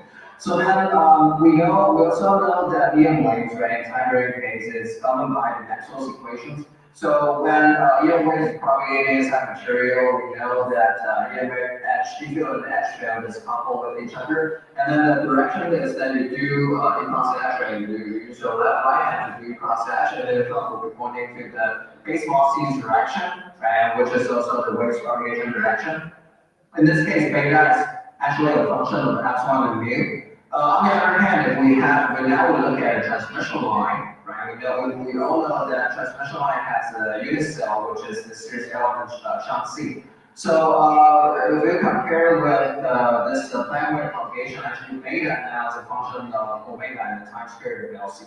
So it's very similar to the plane wave case. It will just map mu to L and epsilon to C, right? And we can have another equation. We call this telegraphless equation.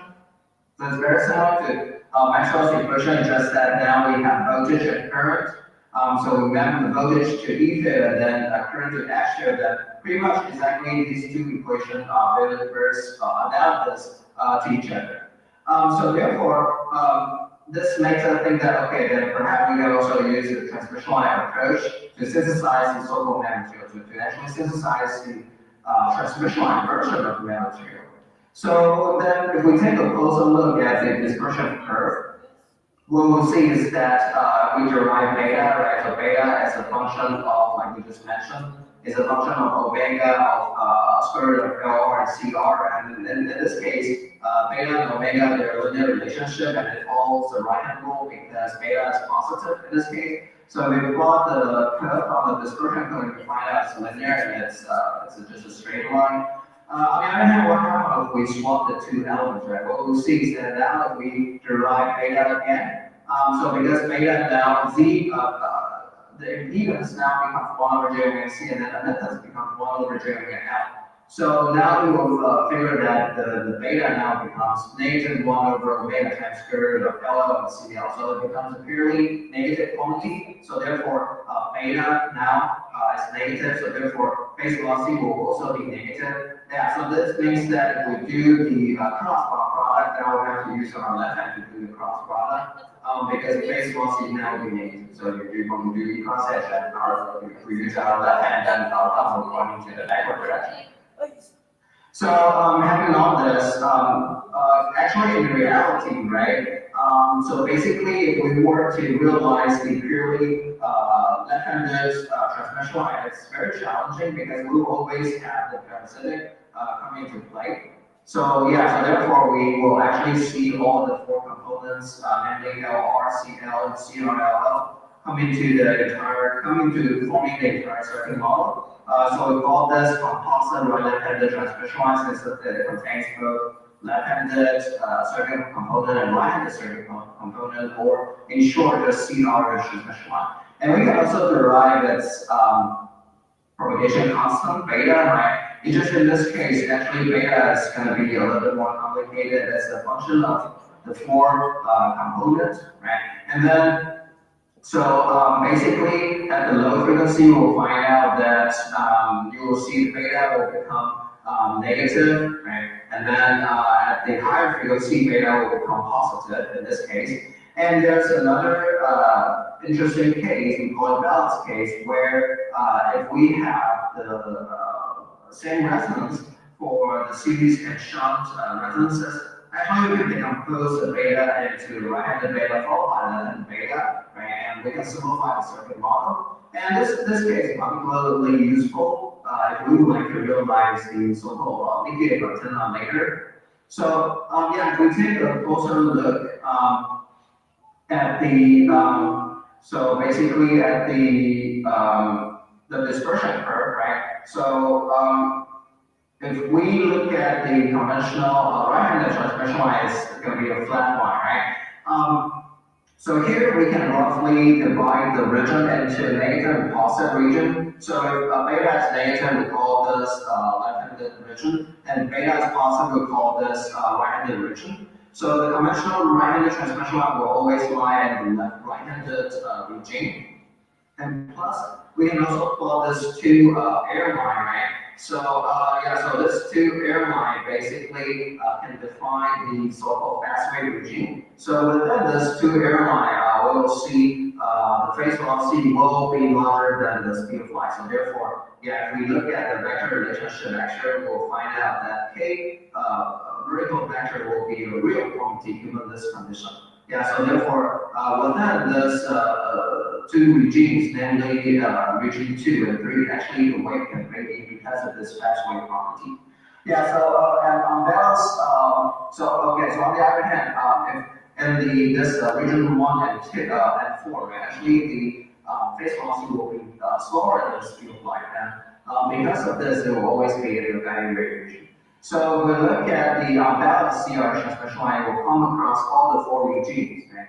So, and in the middle, you will see a small band gap. This is because it's an unbalanced structure. But if we try to balance that, if we let the series resonance equal to the shunt resonance, actually we can close the band gap. And this is particularly important because we can utilize this fast wave regime with a smooth transition to form an indicator antenna. Yeah, so like we just mentioned, if we operate this CR transmission line in the fast wave region, we can use it as an antenna. So some advantages of this medium antenna is that it can provide a big scanning capability with a pretty directed bit if the aperture is large enough. And yeah, if we use a conventional transmission line can only have positive beta, right? It cannot provide negative beta. But if we use the CR transmission line to realize this linear antenna, actually beta can be both negative and positive, right? And then SMEG can also be zero. So therefore, we can have, this will allow us to have a very wide range scanning range. So theta in this case is a function of beta, and beta because ideally can come from negative K0 to positive K0. So therefore, ideally it can scan from backward negative 90 to cross side of beta is equal to 0, and then to forward side of beta is equal to K0. Ideally can scan up to 90 degrees. So this is a prototype that was fabricated 20-something years ago. At that time, right, so people used this digital capacitor followed by a subinductor to realize a left-handed transmission line. But again, in reality, we'll always see this LR and CR come into play. So together, they can still form this composite left-handed transmission line. And if we operate this in the fast wave regime, we can actually make it into an antenna. And as we increase the frequency, we can actually see the bandwidth can scan right from the backward side. and then to the cross and then to the forward side. So recently we have utilized this property to basically realize a very wide-band metamaterial antenna structure by using the so-called integrated passive device technology. So this is semiconductor technology, but it's just that it's purely passive. It has three metallic layers, but it doesn't have any active transistors included. And then it has a silicon substrate. So we designed a 5x5 this multi antenna array type of structure. So if you look at the its center coupling, right, it's like between the adjacent antenna elements, so it's like metal-ish layer metal coupling. So this capacitor can be regarded as a lambda capacitor, just like what we have seen in the CRO transmission line. Yeah, so together, if we look at its transmission line model, it's very similar to the CRO transmission line. So they can exhibit this traffic wave property. So we printed this IBD antenna array on top of multi-layer PCB board, right? So then we examine this VSWR and find out, right, indeed, it can go from 80 gigahertz all the way up to 100. And then we examine its radiation pattern at several different key frequencies, including 26, 38, and then 77, 94. So it can give us a pretty nice broadband radiation pattern. So yeah, switching gear a little bit, recently there has been an emerging field that's called reconfigurable tandem surface. So essentially it's a concept related to nanosurface. So in that nanosurface, we can control the phase profile of the nanosurface, so then we can also control the reflected beam, right? We can alter the reflected beam as long as it's scattering properties, right? So traditional transmission nanosurface can only modify the phase profile along the unit cell, right? But now if we also let the time is changing as well, then what will happen is that we provide a space-time modulated nanosurface, right? And suppose we have a binary modulation, meaning that 0 is 0 degree and 1 is 180 degrees, right? So if not only the space is modulated, but now the time is also modulated, what will happen? Actually, we can generate the harmonics as well. So by controlling this space-time coding matrix, not only we can control the fundamental reflected beam, we can also control its harmonic as well. So this delta F here indicates the modulation frequency of the mass surface. So inspired by this space-time coded mass surface, we're trying to see if we can realize by using our linear mathematical topology as well. So because we know in our linear CR, if we use CR linear beta can be both positive and negative, right? So imagine this 0 is negative beta and 1 is positive beta, just for instance, right? So we let the modulation not only happen in the spatial domain, but also it will change with respect to the time, right? So then we can pretty much do the same thing, right? We have an antenna port here, and then we inject the signal operating at 0. But because of this space-time modulation, right, we can not only generate the fundamental tone, but we can actually generate a bunch of harmonics, depending on the space-time coordination that we feed to the antenna. Yeah, so indeed, we did some theoretical study. We found out that by given different space-time coordinate metrics, we can generate different radiation beams, right, including the fundamental tone, and then also its harmonics. And another interesting property is that this space-time coded linear antenna will exhibit this non-reciprocal property, right? So such that if we inject F0 from the antenna port, right, we will see F0 plus delta F from this angle, suppose. But this is in the transmit mode. But now, if we, in the receiving mode, if we still inject F0 plus delta F, right, to the antenna, so actually we will see F0 plus delta, two times delta F, right? So, yeah, so basically, because of this property, right, we can separate the injection and then the transmit and receive wave, right, just by using a very simple filtering structure. Yeah, so this can allow us to have a simultaneous transmit and receive. Yeah, so having basically talked about the fundamental of CR transmission and then space-time modulated version of it. So next we're going to talk a little bit about its application, particularly in sensing, imaging, And yeah, we have time, we can talk about the communication. Yeah, so basically because of that space-time frequency, the frequency space mapping characteristics, right? So actually similar to phenomena can be observed in the optical regime. So we have the gradient structure and then we have a drop and pulse, right?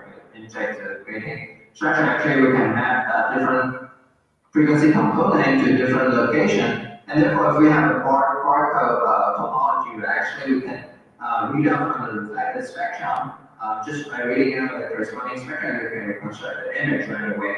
So because everything now is done in the ML domain, this can essentially break the trade-off between the speed and field of view. Okay.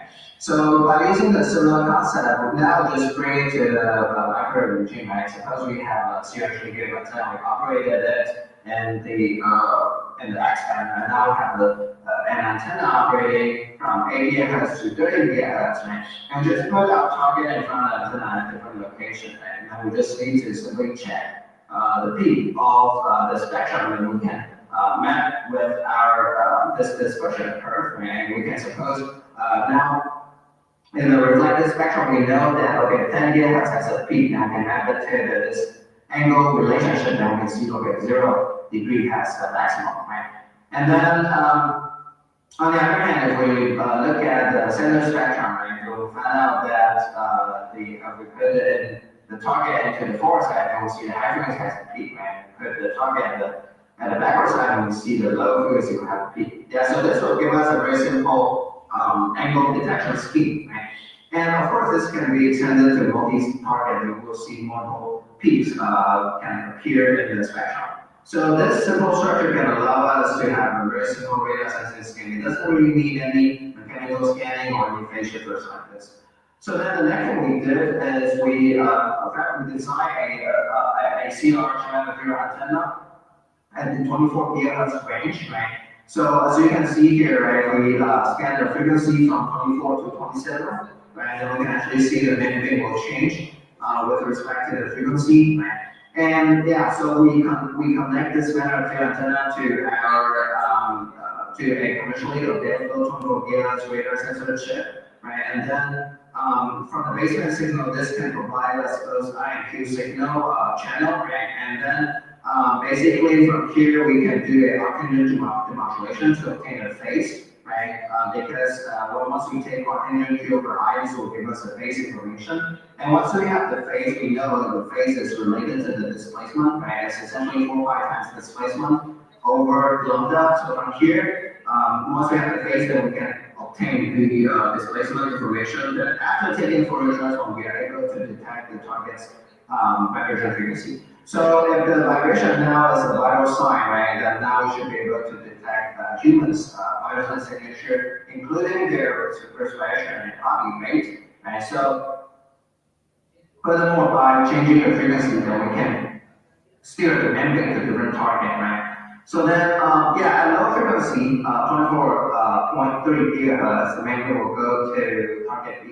And if we further increase the frequency, actually, the membrane will go to target A, right? So yeah, first we can obtain the IQ signal for both target, and after the obtained demodulation, we can obtain the phase information. And then after that, we do some FFT, right, Fourier transform, and then we can obtain the vibration frequency, which will give us the respiration rate and then the heartbeat rate as well. Yeah, so together we can obtain the vital sign signatures for both target just by scanning the frequency. And furthermore, from the displacement, we are able to obtain the relative movement of the two target. Yeah, if you look at this video, right, you can see that basically, yeah, so as the target is moving back and forth towards the radar sensor, then we can reconstruct their movement respectively at different frequency, because now the membrane will be pointing to the different target, right? And yeah, so this was straightforward this home radar sensor. So actually, the second radar topology that we proposed is by leveraging the injection log radar sensor. So as you can see here, right, If you can look at this video, yeah, so once my hand is moving, you can see the center frequency is changing. Yeah, so this is because my hand movement, yeah, will create some frequency shift, right? And then this frequency shift will then be injected to the radar sensor, right? And then that's why we can see a constantly changing frequency. So this means that if we know the changing rate of the frequency change, then we should be able to detect the vibration frequency of the target as well. So then we connect this to our lithium antenna. We make a prototype, right? We want to verify this with our frequency scanning material antenna. So then we also have two targets, and this is our micro differentiator, and we try to we also build a coupler to basically couple a little bit of the energy to do the frequency differentiation, and then we still have IQ signal. So we let two targets sitting at different angle, location, and also different distances, and we obtain their baseband signatures, right, respectively. And we, after that, we did some signal processing, so we can also reconstruct their respiration rate and heartbeat rate, respectively, with a pretty good accuracy. So furthermore, we also would like to obtain the distance information. So to do that, we need to, so we know that the continuous wave or CW wave modulation will be able to tell us the absolute distance. So to do that, we need to incorporate the so-called frequency shifting modulation. So we incorporate two close by frequency and let it toggle between each other. So in the Doppler domain, what we'll see is that they will have the same magnitude, same frequency, but then if we look at the phase, they will have tiny difference. Yeah, so due to this tiny difference, we are able to solve for the distance by using this formula shown here. So this delta theta is the phase difference, and then the delta F is basically the frequency difference between F1 and F2. Right? So altogether, we're able to obtain the distance, and then the angle can be obtained from the frequency, and then also the vital sign, including heartbeat and respiration of the two targets. So recently we have tried to scale up the frequency from low frequency to 85 gigahertz. So this is a on-chip radar sensor. This is an on-chip antenna. And this is actually a XIW kind feedback antenna with a slot on top of it, right? And this will give us a long haul pattern, right? And then we just put this on the probe station, and then we let the human target sit in front of it, right? And then once we have that, then we can use the probe to tap out a little of the energy and do some signal passing. So indeed, we can successfully detect the phase respiration and heartbeat rate also, and with a very small footprint size and power consumption. So the third, having talked about the previously reported two topologies, the third one is actually related to the super adjacent receiver. Yeah, so probably I can skip some mechanism shown here. So the key of this super adjacent oscillator, right, or SRO, is that it's not a constant oscillation. So you can imagine oscillation is being turned on and off. But when the oscillation is trying to build up, right, from the noise to the full oscillation, actually it will experience this sensitivity point. So any tiny signal from outside, right, will affect the next period of the oscillation. So let's say if we receive a small signal, actually we'll see a shorter oscillation. But if we receive a sharper signal, then we'll see the longer oscillation. So by using this principle, actually we can also relate it to the vibration frequency. Right? So if we have a constantly modulated incoming signal, we can expect that in our time domain we will see the oscillation period will somewhat become periodic as well. And then by using some mathematical formulation, then we can relate delta t to delta x. So this delta t is the time difference of each oscillation period. It can still have this linear relationship with this displacement. So we have a prototype to verify this as a patch antenna operating at 2.32 gigahertz. And we first utilize this to test our actuator, and then we compare with the previously reported several additional logmo, and we do see a 6 to 8, sorry, 5 to 7 dB gain improvement because the higher sensitivity provided by our SRO radar sensor, right? And also we utilize this to detect the human vital sign signatures. And indeed, at the shutter distance, both SIO mode and SRO mode, they can provide good detection. But once we put the target further away, actually only the SRO mode can give us good results. So we have the summary table, and next we also expand this to the nanomaterial given antenna scheme, and we use this to detect multiple targets. So we can still successfully detect their respiration and heartbeat rate. And again, compare with the SIO, but we do see a better accuracy in that sense. And then we also want to obtain the distance information of the two targets. So from there, we use a technique we use time domain pulse correlation to detect the time of flight of each pulse. Right? So from there, we are able to, because once we know the time difference, then we are able to calculate the distance of the reaction time. So altogether, not only we are able to obtain the angle information and also the body sign information, so now we can also estimate the distance by using this time of flight method. Right? So we can also obtain the entire information for the multi-target. Right? So yeah, so this kind of SRO scheme can also be utilized in the near field, right? With the finger very close to the resonator. Yeah, we can also obtain a waveform information as compared to the PPG sensor, right? You see a pretty good result. So yeah, this is so previously we talked about 1D array, but it can be extended to 2D. So once we have 2D frequency scanning array, right, we can also utilize this to detect multiple target, either standing or static, right, because now it can not only scan the horizontal side, but it can also scan the vertical way, right?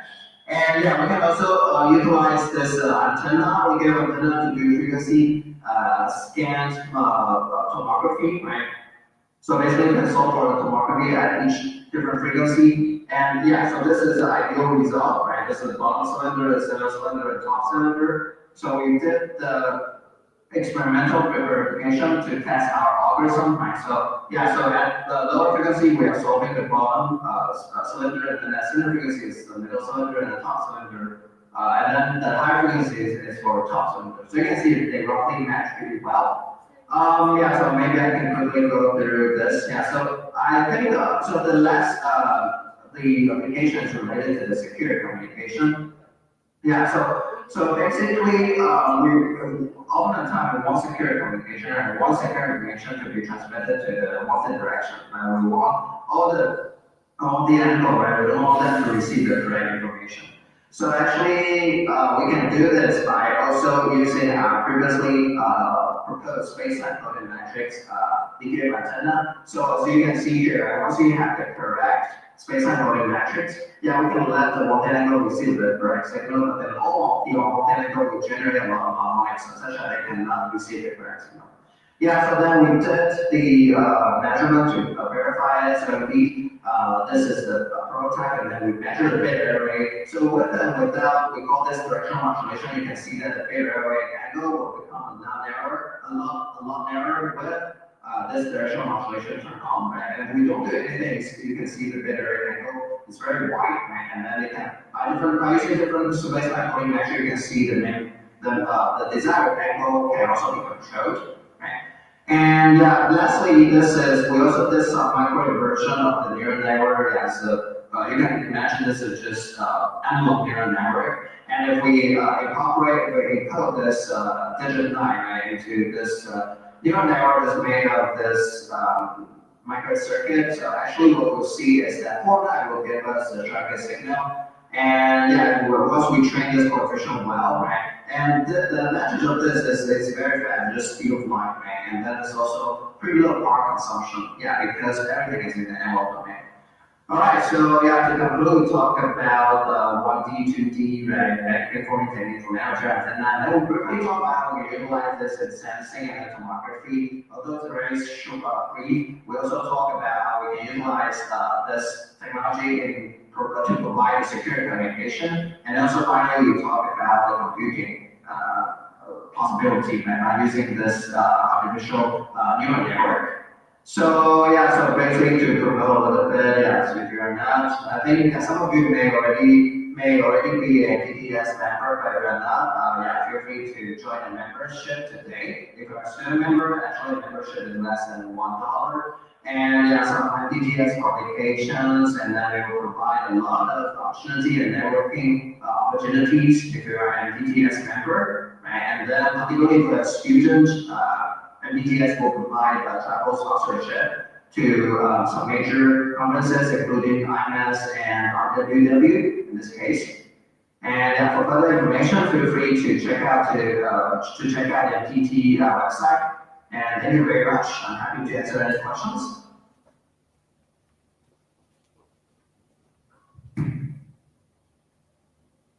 Thank you so much, sir. Well, that was really impressive and innovative presentation with all the details that you have shown so far, sir. That was really good. Any questions from the audience? Anyone? Ma'am, any questions? Okay. Okay. All right. Thank you so much, sir. Once again, it looks like it's pretty clear to everybody. They have all enjoyed your presentation, sir. Thank you once again. It was really an honor. Thank you so much. Thank you. Thank you. Thank you. It was really an honor to have you, sir. Bye. Bye. Bye, sir. Thank you. Thank you. Yeah, it's a pleasure. Thank you so much. Thank you. Thank you. Thank you so much. Thank you. Thank you. Bye. Bye. Bye, sir. Bye.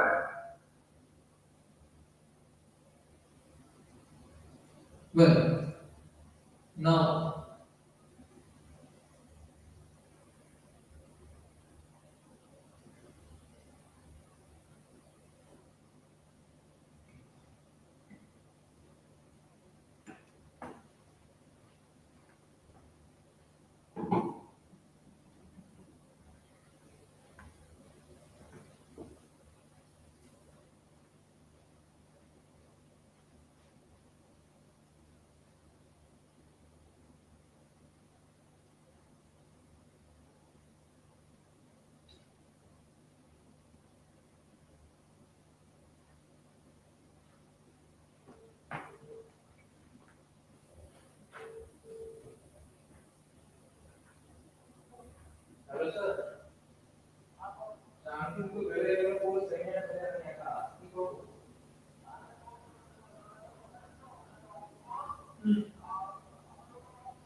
ऐसे attack करो जहां पर कोई आवाज क्या करेगा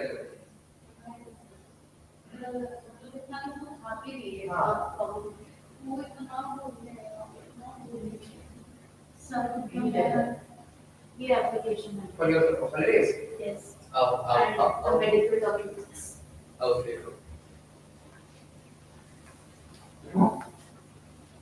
So we conclude this event in a fantastic blast. Let's have a huge round of applause, everyone.